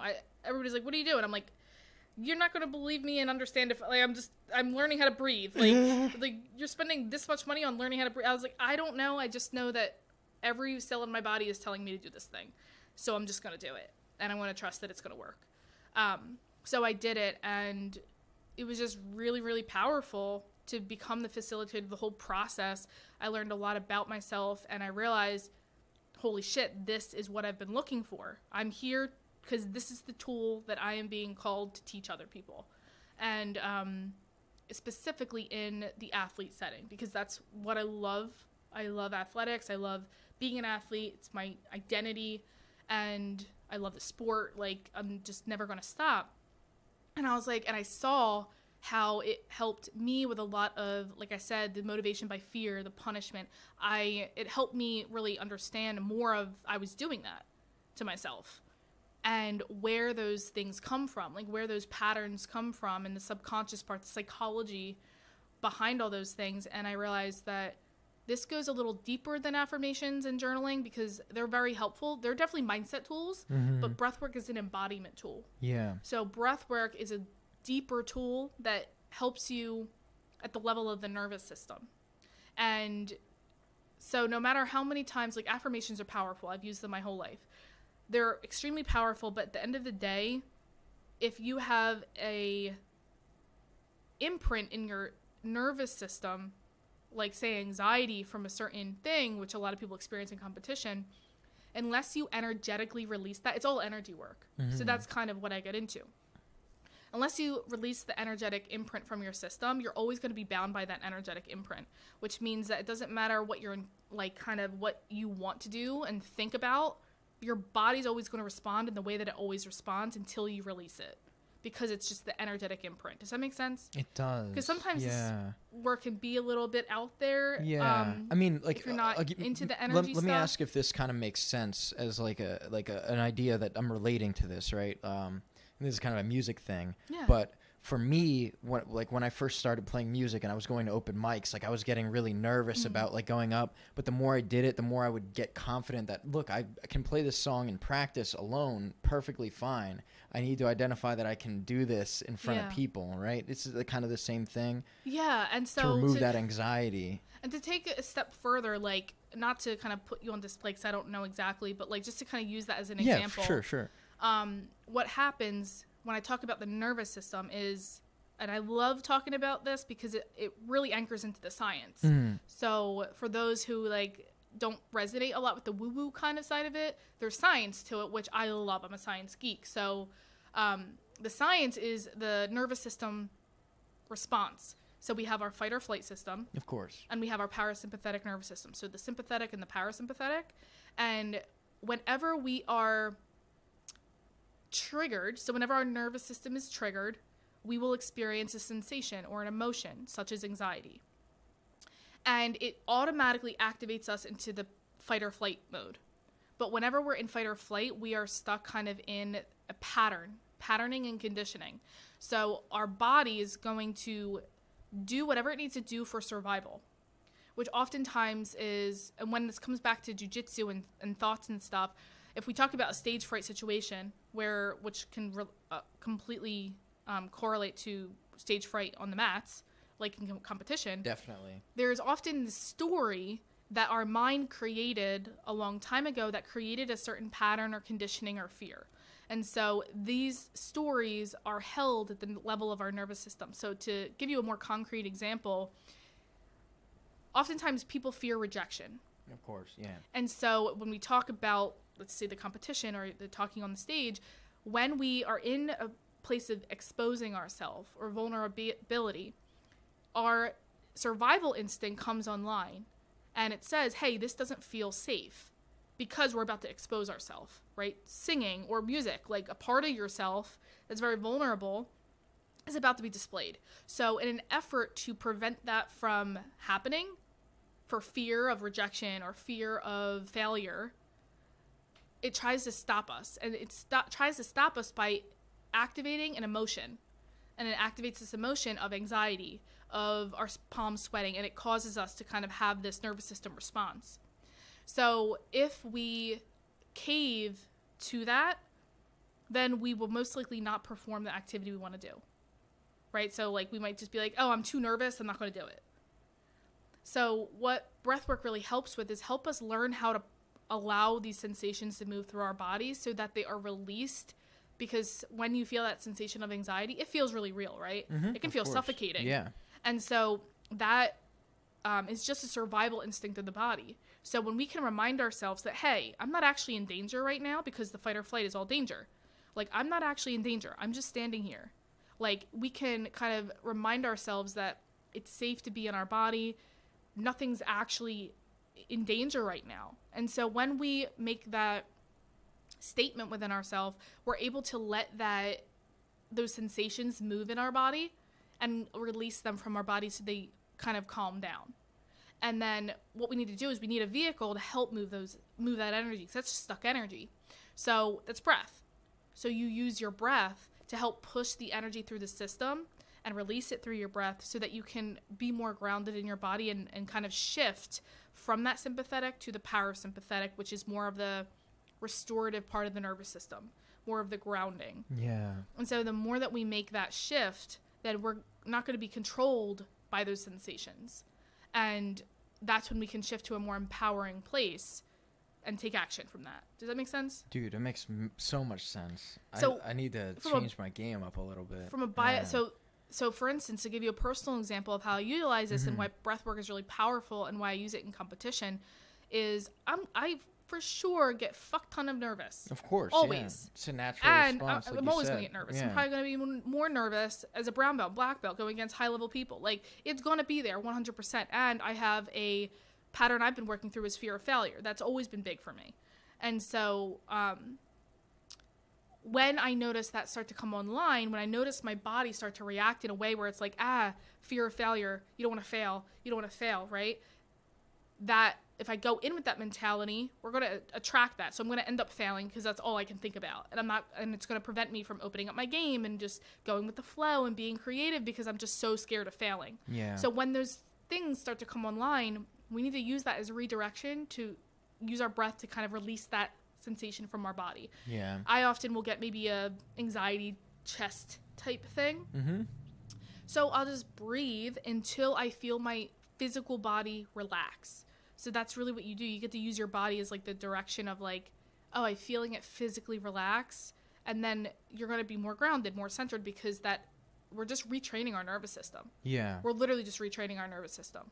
And then so I will often use a excitable breath to help amp me up, and then a calm breath to help like regulate my nervous system. And then that gets me super connected to myself, super present. And whenever you're present, you can't, by definition, live from fear, because fear only exists in the mind. Our mind creates fear-based scenarios based on our past experiences. That's where our reptilian brain works, of survival, is in the mind. So the more that you can get out of your head and be more in your body, this is why it's called an embodiment tool, because breathwork puts you more in your body. So the more that you can be in your body, the more you're going to live directly just like in flow and less in your head. So then you're going to just be in that state of trust, be in that state of play, and not worry about fear of failure. So it's cool because what the work I've been doing too is anytime you recognize those thoughts start to come online, it's a clear indicator 100% you're in your head. So through breathwork, you can utilize that to just get more grounded in your body, and then those thoughts will go away and you'll be more present and connected, kind of in your match or whatever it is. Yeah. Or you like on the stage playing music. Yeah, on the stage, like 100%. Doing a public speech, right? Oh, 100%. I use that too. And it's so powerful because, again, from a science perspective, from a spiritual perspective, it's energy, right? Yeah. And it's the movement of energy, and any stuck energy, we're releasing it from the system so that we a little bit more lighter. From the science, we're just simply re-regulating our nervous system. There's a part of us that was triggered when we were younger that made us feel unsafe. Yeah. And oftentimes it's the fear of rejection, or fear of failure, fear of not doing enough, being enough. And those stories, they drive the show unless we consciously rewrite them. Mm-hmm. So if we keep living life through I'm not doing enough, which was me in college, that's why I had 3 jobs and overtraining. I'm like, I got to keep doing more, until I had a mental breakdown literally on the lawn. I just started bawling for like an hour. I was like, what, did I break myself? Like, what happened? Like, it was like, this feels like a really big breakdown. Yeah. And I didn't know why I was crying. It was just Tuesday on 2 p.m. I just bawled. My whole body just broke down. And that's when I realized I was like, I think I just had a mental breakdown. Mm-hmm. And it was because I was trying to keep everything together. Everything's okay. Like, keep going, keep going, keep going. And my body was like, you need to stop. And I had like this shutdown moment. Yeah. I mean, it was bad. I mean, I was sick for like, I like broke down. I was sick for like a week. My body was forced to be bedridden. Like, and that's a real thing because my body was just, I was kind of you burn it out. Yeah. Burn out. Burning the candle at both ends. Yeah. And then the body will tell you when it's done. So that kind of happens. So the more that you can regulate that and not let those run the show, and realize that you can rewrite those. So for instance, say you're like, I'm scared of failing. I'm scared of failing this match and it's going to let my teammates down, whatever those stories are. The more that you can recognize that they're not real stories, they're just thoughts that the ego is projecting because it just wants you to feel safe. You can just say, hey, I'm safe right now. Those stories are not real. They do not exist. And I get to consciously shift into how I want to show up for this match and not let those stories run the show. And that's ultimately how you that is how you improve your performance at the deepest level. That's crazy. I definitely where can what's people what's going on for you right now in your body now? Because there's a lot of I'm thinking about a lot. Like so I'll talk about like some breathwork stuff because I just got into this kind of like this year. Yeah. Like I'm a huge fan of Wim Hof. Yeah. So I always did the Wim Hof like stuff. Like I did his breathing method thing before matches because I feel like, you know, it kind of, first of all, like to talk about like the science thing, right? Like I'm going to oxygenate my blood. I'm going to make my muscles fire a little better. Maybe it'll take one more second to choke out because I'll have more oxygen, whatever it might be. It alkalinizes our blood. Yes. Instead of acid. Yeah, exactly. So I just recently this year, with a guy I had on my podcast, ironically, from Australia, he's a big Wim Hof guy, and he started doing like the cold showers and stuff. And then he took it outside this winter where we started going out and doing like these polar plunges in bodies of water. Yeah. Like the first time I did it, we did it in a pond in like December, I think it was. And it was like super cold, and I just jumped in the water in my underwear, and we're just like, you know, and I'm controlling the breath, and I'm like, oh, that was awesome. And you know, you feel great afterward. Have you ever done the ice stuff before? I didn't. That would be me expanding my edges. We should do it. The cold. Oh, it's so rough. much, but that would be me. Rough. That would be me growing because I literally will avoid the cold like the Black Plague. Yeah. But it's definitely. It's I did do a cold cold right thing now, before when I did a Spartan race. The first obstacle was literally an ice bath that you had to swim through. Yeah, and I was you have to like go under the bitching thing. and moaning the whole time. I was like, this sucks. Yeah. But that was like the extent of it. But it was miserable. I was freezing the whole time. I ran 8 miles, still cold when I finished. Yeah, I've done a Spartan race before. They're rough. Like the Savage race does the same thing, where it's like a big ass tub of ice water. There's ice floating in, and you're just like, oh, you got to go under this thing. It's a nightmare. But it's super cold like this week. I think we're going to try to do one again this week. When we have a really good day and maybe we're trying to do like a road trip because it's in Reading. I don't know if you know where that is. It's like an hour from here. I might hit you up and be like, all right, we're going to come like close to you. You should meet up like halfway kind of thing. It's so cool because to talk about the fear thing, right? This is something like I had my own revelation because I have the warm car. I'm pulling up to the place. Heats up because I know I'm about to get cold. But I'm centering myself because I know I'm about to get in the cold and I'm not going to die. Yeah, that's beautiful. That's really what it's about. It's like, what are the stories that are coming online in that moment? It's like, I'm going to die. I'm going to die. I'm going to freeze to death. I'm going to freeze to death. And it's like, wait, no, I'm not. And when we can calm our nervous system and there's proof that like I'm not actually dying, then we can actually shift that because it's just a fear. Yeah. It's just literally a fabricated thought. It's not even, it doesn't even exist. Yeah. And once you're in the water, like it's cold, right? You think like, oh no, my fight or flight's like gone. We need to get out of here. It's like, no, like we're okay. Like there's some pain. We're tingly. Like relax, breathe, be present. There's an end to this. Remind myself there is an end. Yeah. Let's exist in this moment. Yeah. You know what I mean? Embrace the suck, as my drill sergeant would say. And yeah, that kind of was like a big thing for me, but I've been trying to figure out how to integrate that more into my life because I find lately, especially with just so much stuff happening, especially with an inconsistent schedule that I've been having, like one of the only things that keeps me on a schedule anymore is jiu-jitsu, right? I got to show up to class every week or every day during the week. So everything flows around that kind of. I'm actually skipping my Saturday session today to be here, but that's cool. That's cool. I'll get it in later. We'll figure it out. And yeah, just I'm thinking, where can people find more information on your stuff to if they're interested in this as well? How can I find out more about the Nat Boss breathing method kind of situation? So bodybyboss.com is where I host like all the things I'll be doing, just like my coaching and breath work. I will be doing one-on-one 6-month coaching breath work that is geared more around trauma healing. Because again, it's all about regulating your nervous system. But there's another project I'm working on that will be released this year. Nice. And it's going to be a breathwork membership site that is basically integrative breathwork. So as part of the breathwork we're going to do on this is going to be something similar. Sweet. And this is going to be open to anyone who wants to do it. It will be geared more towards like athletes and like competition focus and like different themes. But the intention is exactly what you're looking for, integrating breathwork. So there's meditative and there's integrative. Meditative is more of like the deep healing transformation breath work. And then integrative is like, how can I integrate presence in my life when I'm driving to work, when I'm waking up first thing in the morning and I want to start my day with intention, with consciousness. Integrative breath work. So you're taking 2 minutes of your day and just using your breath to get focused, but there's different patterns that you can set an intention to and just like start your day that way and start more connected, more present.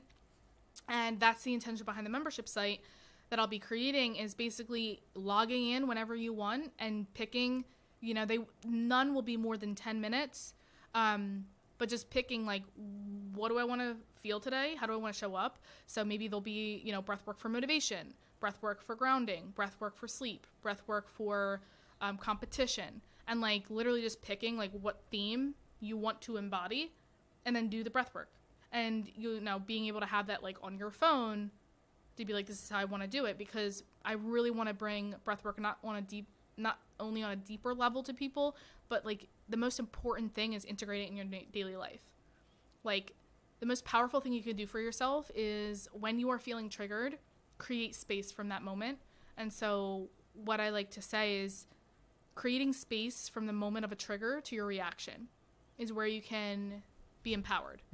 So we're so used to taking action as soon as we feel something. So as soon as we feel angry, we yell at a person. Yeah. Or whatever. But where we can truly cultivate presence and empowerment is when we are triggered to feel angry, we pause and we create space. We get grounded in our body, and then we decide from that space, what is the reaction that I will do? And oftentimes it's much more grounded response, much more proactive, much more win-win, because you're doing it from not conditioning or patterns. You're doing it from the now. And so it's really powerful when you start your day with that, which is like why it's a mandatory part of my day. Yeah. Because you start your day with intention. So you do a 2-minute breath thing right when you wake up, kind of thing, like after you brush your teeth? It changes. I have a whole like energy management routine. So I will basically, and it varies. Some days I do 2 minutes. Some days I do 10. It depends on my intention. So I kind of journal like, what do I want to feel today? If I have a lot of work that I need to get done, then I'll be like, okay, power and focus. Yeah, maybe take 10 minutes. So we have a big day. Let's focus on everything. Yeah, it'll be like more like focus and energizing, and I'll do something there. If it's my rest day, then I'm like, I just want to be grounded and peaceful. And like, I'll set that intention. So it really depends on, and that's the beautiful thing, is like you get to literally choose how you show up in every moment. Yeah, you're programming the whole day right out the gate with exactly. That. And so like and when you set that intention, when you embody that intention first thing, it's really easy to say yes and no to things as you go throughout the day, because you just always come back to that intention of like, does this align with the intention I set today? Is this going to help me with being grounded, with being peaceful? Because that's what I want to show up with today. And if it doesn't, then you just don't do it. Yeah.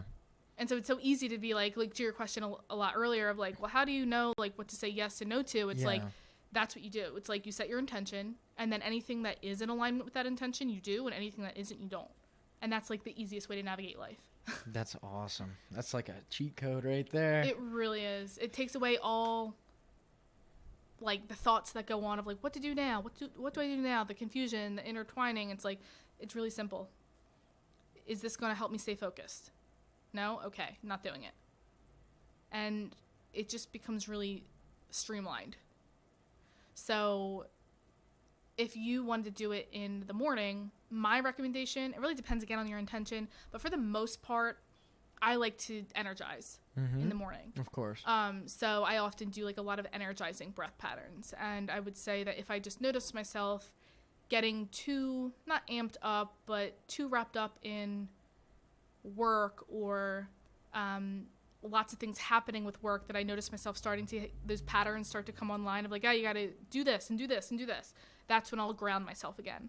I was like, okay, no, I want to make sure that I'm not doing something from a place of like go, that I'm like realigning every single time. And then it just becomes, through consistent effort and practice, it becomes just the normal way to live. Yeah. Then it's not as much as an effort. Is it an effort up front? 100%, 1000%. Because our natural instinct is to be conditioned. Yeah. And to run on autopilot and subconscious. Yeah. So we have to make a conscious shift, which takes practice. And then once you're able to be more present consistently, those thoughts aren't really online a lot. It's really easy to just live more presently and more mindful versus from autopilot. Yeah. And then the cool part 2 to that is you're also able to recognize quicker when you do go into autopilot. When you do go into that, and then you're able to like empower yourself back to the present. Yeah, like pull yourself out of that, like, what do you call it, like daydream mode or whatever. Yeah, and I have that all the time. Like when I notice, I'm like, oh wow, I'm having a thought that's based in fear. Okay, I'll just shift. Versus if you're only in autopilot all the time, you'll never know when you have that thought because you always have that thought.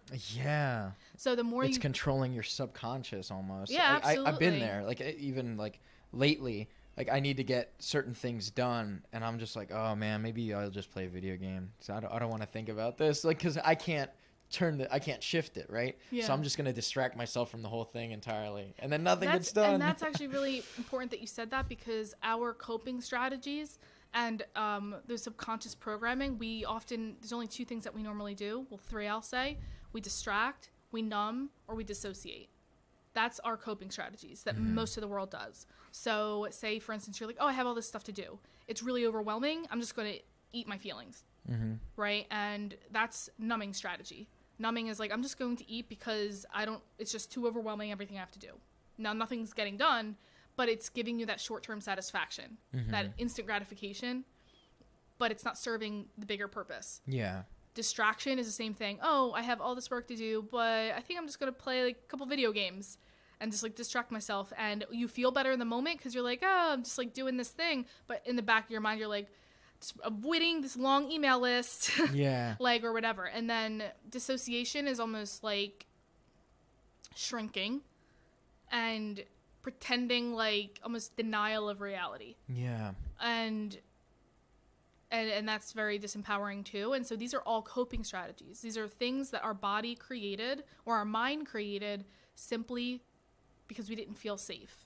Yeah. And when we didn't feel safe, we used what we had in our environment to create that safety. And so food is a huge one for athletes. Like, oh, I don't feel safe, so, what do I have available to use as a coping strategy? Food. Because it's always omnipresent for the most part. It's right there, and I can use it to feel comforted when I lose. Right? Or I can use it to feel comforted when I feel like I, messed up in training. Yeah. Or like all those things, like we don't realize that is using a coping mechanism instead of like empowering yourself. Yeah. So it's a lot of work. Yeah, no doubt. It seems like it can also be scary. Yeah, for sure. Like, it's a daunting I have to address thing. This yeah, demon? Right. Yeah, and yeah, so exactly. It's like, so that's the empowering part too, is like, if you want to be a high performing athlete and really to the depths of this, it would be to address those demons. Yeah. You know who Jordan Peterson is? He's like a clinical psychologist guy. Okay. Yeah. So just what you said reminds me of this thing that was really powerful that he mentioned in a talk he did, where he said, like, you want to attack the dragon in the cave while it's a baby, because if it's grown up and you kind of like let that bill that was sitting on the table, like now you have interest on it and like all these like fees or whatever, like whatever now that dragon's fully alive, it's got the full flamethrower breath. you have a huger task in front of you that you could have attacked and Yeah. it could have been off the table a long time ago. That's beautiful. I like that. Yeah. And it's like, it's not that you can't still do that, but Yeah, there's a lot more work. Yeah, now it's more pressing because he's yeah. burning down the village. Like it's trickling down into so many other things. And you know, you were irresponsible in the beginning, and now the responsibility is at your door, kind of thing. Yeah, it's crazy. That's crazy to think about. You are so wise. I love it. That's awesome. It came with just a lot of literally putting myself in the shitter. Yeah, just grind it, like just murdering myself over and over and over. Like I expose myself a lot. Yeah, I expose my weaknesses, my fears. Mm-hmm. Adversity is how you find the growth, right? Yeah, and I'm more driven by not being controlled by my subconscious than anything. Like I don't like being controlled by other people. That's why I own my own business. Mm-hmm. But part of it too, like when I first learned about the subconscious and realized that drives our behaviors until we shift that, then I became motivated as ever to be like, well, I'm not going to let my subconscious and my conditioning control my life.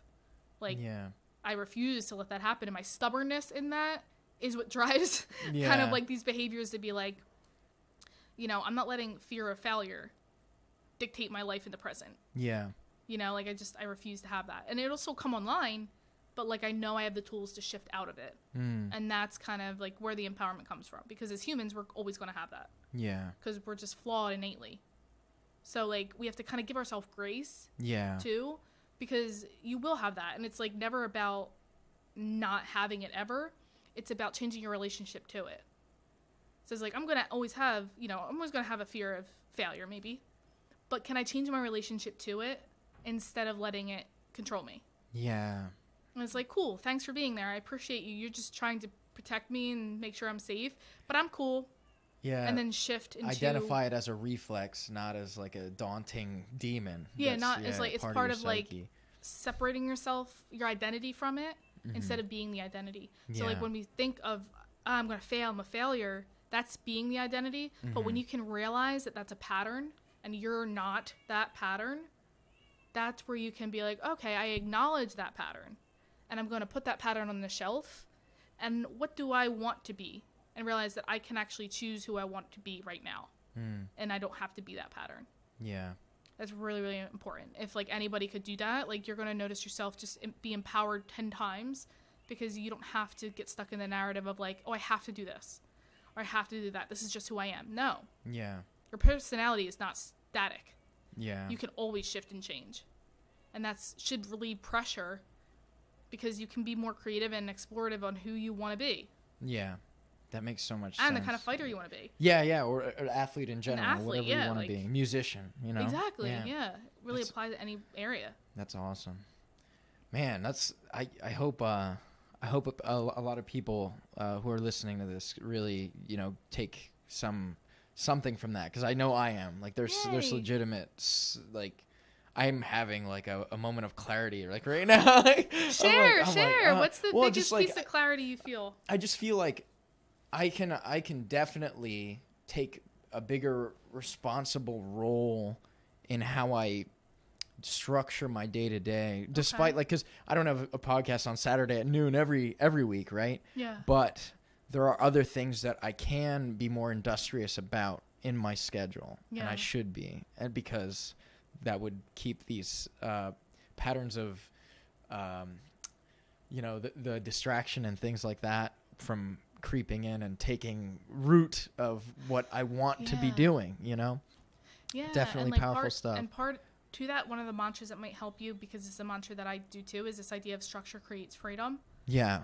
So like if you decide to create that structure, then you actually ultimately will create freedom to do the things that you want to do. Yeah. Versus a lot of people think, oh, I'll just wake up and go according to what life throws at me.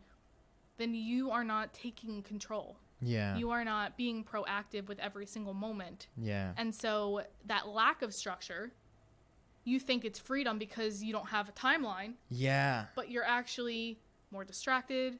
You're actually wasting your time, procrastinating. And so end of the day, you look back and you're like, I did nothing today. And that's because there was no structure. So the ironic contradictory part to that is like, if you create that intentional structure and you choose how you want to show up and the framework, that ultimately creates freedom within your day. Yeah. That's a lot of often what I do with students too. Structure is a huge part of the program. Yeah, Jordan Peterson actually says this too. He says in your calendar, schedule your time for yourself too. You know what I mean? Like, you're free to do that. You don't have to be a slave to the calendar. Oh, absolutely. Yeah. What's your calendar look like? You probably your Google calendar's probably super colorful. Google calendar, and I'll just show you a glimpse of this just to kind of nice. Like, is that like a planner? Yeah. Nice. Just to show you, like, let me show you like a good week. I just started this one. Yeah, no doubt. I just started using a notebook again myself. Oh, dude, that's awesome. So that's like, and this is just kind of the to-do list, but I actually, which I think would be a cool thing for people to take away too, is I also have a to-be list, and that comes before my to-do list. So my to-be list is in my gratitude journal, and that's just like, who do I want to show up as today? In order to get all of this done, who do I need to be?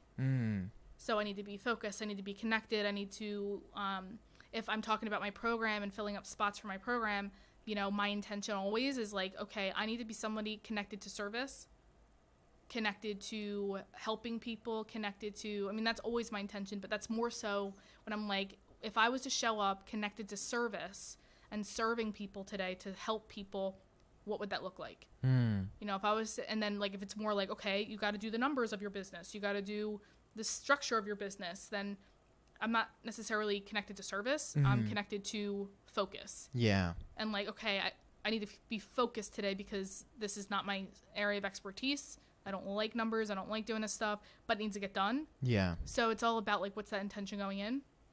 But I structure everything. I structure my meals. Breakfast is in here, lunch is in here, because I'm like, that's a priority. And I've structured coaching calls and like sales calls around my meals. Some people are like, oh, sales calls, the whole thing. You know, some people are like, just sales calls all day. I'm like, no, I take lunch. Yeah. Like, because that's more important to me than a sales call. Yeah, of course. Right? So like those little things.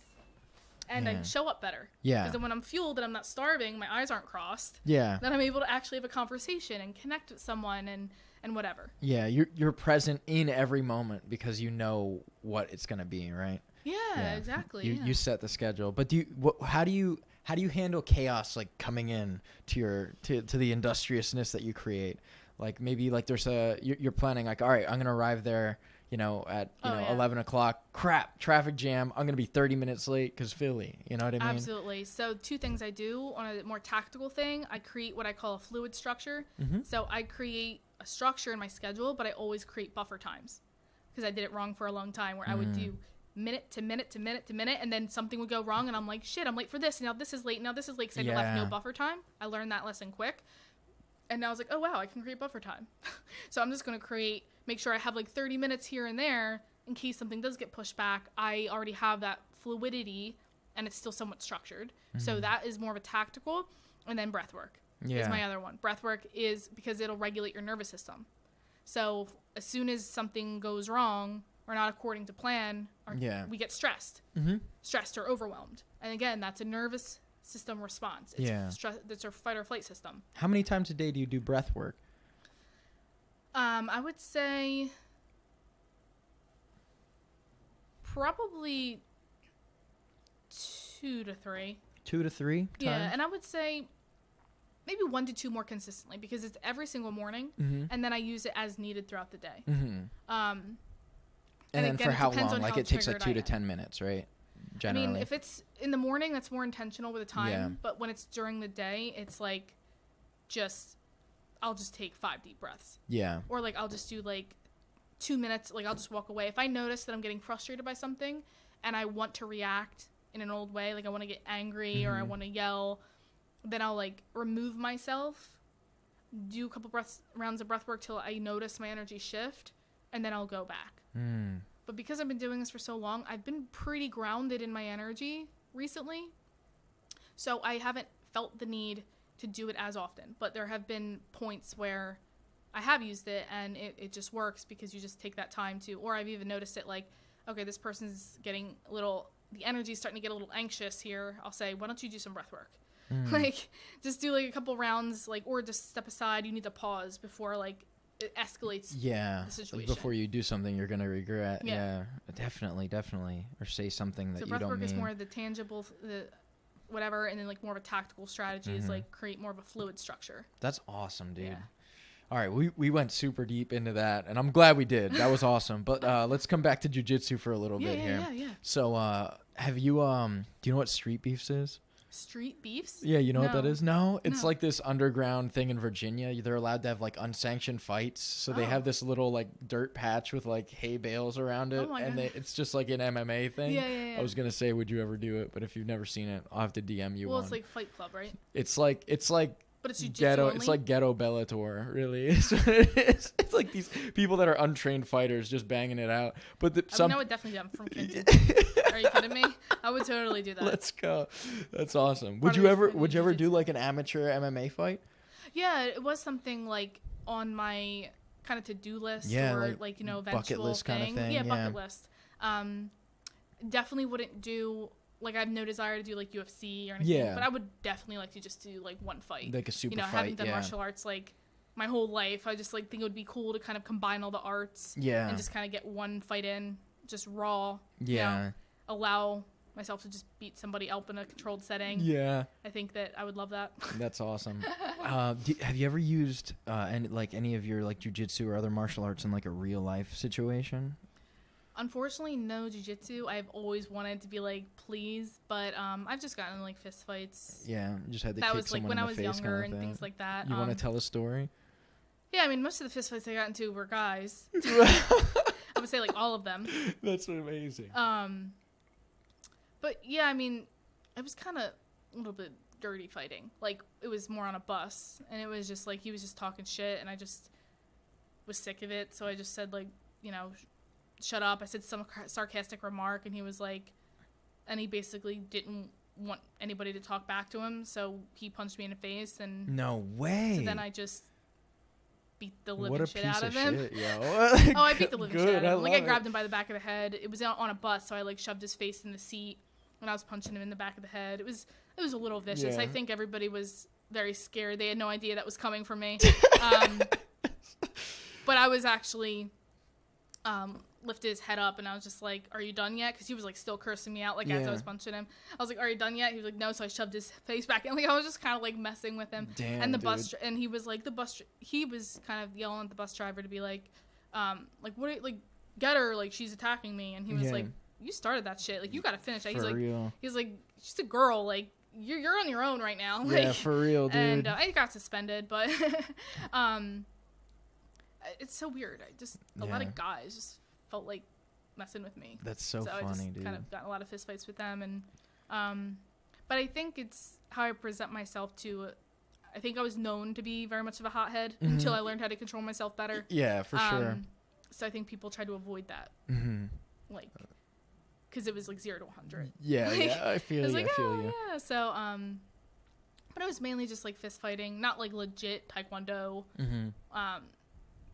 But I would love to just get into a candid jiu-jitsu. Like I'm like, you have no idea, guys. Like, me before jiu-jitsu, like I could hold my own, but like me with jiu-jitsu, like please. You'll destroy something. Like this would be amazing to do some kind of judo throw on you. Oh man, that's so like just rip their Gucci jacket or whatever they're wearing. That's so funny. So, what was it as a child that maybe motivated you to want to become a martial artist? Was there like a show you used to watch, like a movie or anything that like kind of made you inspired? I would say that I originally got into it because my parents signed me up for self-defense reasons, living in Kensington. Of course. But honestly, the motivation was, this is really weird. You know, I'm kind of a weird child, I guess, like for wanting this, but I really loved the discipline. I loved it. Like obviously we had the bow every night. I mean, when I started Taekwondo, like my instructor, like he made us do knuckle push-ups. I mean, I was 7. We had to do knuckle push-ups. Everybody in the class. He would use a stick to like whack us. Like I loved it. Like maybe I'm just some sick freak that weird. I was similar. Like the military stuff, like Full Metal Jacket. Like I was always like, oh, I want that so bad. Oh yeah, like I was obsessed with it. And I don't really know why, other than the discipline is something, and I'm still disciplined, right? Of course. It's still something that carries over it's now. Like in your ethos, deep. Yeah, it really is. But that was kind of what kept me going. Like, I just loved showing up every day. Like, we had the structure, you learn stuff, and it was also empowering with the self-defense aspect. Thinking back all the way to 7, I probably don't remember all the details, but I remember just loving the discipline. Like, we had we had the mantra we chant of, like, the tenets of Taekwondo, and, like, the whole flow of, like, the beginning of the class, the warm-up, and then you learn. I was like, this is, like, so structured and disciplined. Like, I freaking love it. And that's kind of what kept me going, and I was good. So I think that was what continued me through the ranks. Like, just, like, constantly seeing progression. Yeah. And, like, skill improvement. I was just, like, addicted to it. And I think because it was more of a individual sport. Like, it was me versus me. Me getting better every single day. Definitely. I did a lot of group sports, but that was, like, that was the only individual sport that I did, and I just always loved it. And I think from a young age I've always been philosophical and spiritual, so that part of it I think just anchored it in for me. It's so interesting to see that you have, like, the spiritual side and the militant side so, like, perfectly blended. You're integrating everything so well. It's so cool to see that, because I'm kind of trying to be more, like, present and stuff. That's why, like, I've been doing, like, the Wim Hof stuff and everything like that. And I love to have, like, philosophical conversations and be really open-minded. Like, I'm a gun guy at the same time. Like, I understand, like, why people are mad at the police. It's like, I'm very in the middle on everything. Absolutely. And I try to be really moderate in that capacity. That's beautiful. And, like, it's funny you said integrated athlete, because that is kind of this thing I'm stepping into of, like, like, I'm not sure what I'm going to name it yet. Like, as far as maybe my breathwork membership site or something, but, like, that is going to be the title of something, if not my book or something like that. I'm sure I'd eventually do one in my life, but the integrated athlete is my mission essentially is to help athletes become integrated with both sides. Because there's some athletes who are more just masculine energy with it and just the athleticism and no spiritual side of it, no softness, which is important, the fluidity and the pressure, which is an example I like to use. It's like you need the flow with jiu-jitsu and the pressure. Yeah. And then there's other people who are more dainty and fluid, and they never put pressure and aggressive. And it's like you need both to be an integrated athlete. Yeah, that makes a lot of sense. Mentally and physically. Yeah, of course. How long did it take, like you were saying, like you were a hothead, like when you were younger, but how long did it take you to realize, like, this is what is the path, you know what I mean? This is the way to be, like, very on recent. top of it. Yeah, wow. 2018? Oh, wow. 2018, maybe even 2019. Like, literally breathwork. Wow. Because I have a very masculine energy my whole life. Like, do, go, like, achieve. Discipline. Like, that's all very masculine energy. And breathwork really helped me soften. Yeah. It really helped me realize, like, you can't just constantly go. Like, there's rest. There's recovery, right? And that's a part of the balance. You train, but you have to recover. So that's the feminine aspect of it. The mindset. That's the feminine piece to the masculine energy. Yeah. And I started really going 100% into that way to help balance myself out, because I was so what they call an unhealthy masculine. Well, like you were saying, you burn out, right? You burn in the candle, out, which is unhealthy masculine. It's like to the point of, like, you're doing it too much. And now I feel that I've integrated both principles of the feminine and the masculine. I know when to push. I know when to slow down. Yeah, and definitely. That is basically what I'm on a diehard mission to teach athletes. That's awesome, dude. Yeah, and I'm grateful enough to be able to have done that, to figure that out kind of somewhat early in my life, at 28. But it's so beautiful when you can get there. Yeah. It's so beautiful.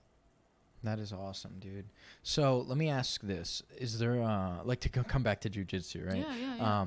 Is there a match that you would like to do again? Like, is there any rematches that you'd like to do? Is there any matches that you were like, I wish I could, like, get another shot at this? I'm sure, like, everyone I ever lost. That's a common answer.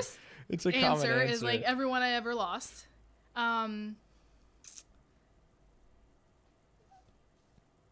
Maybe I can't even think of her name.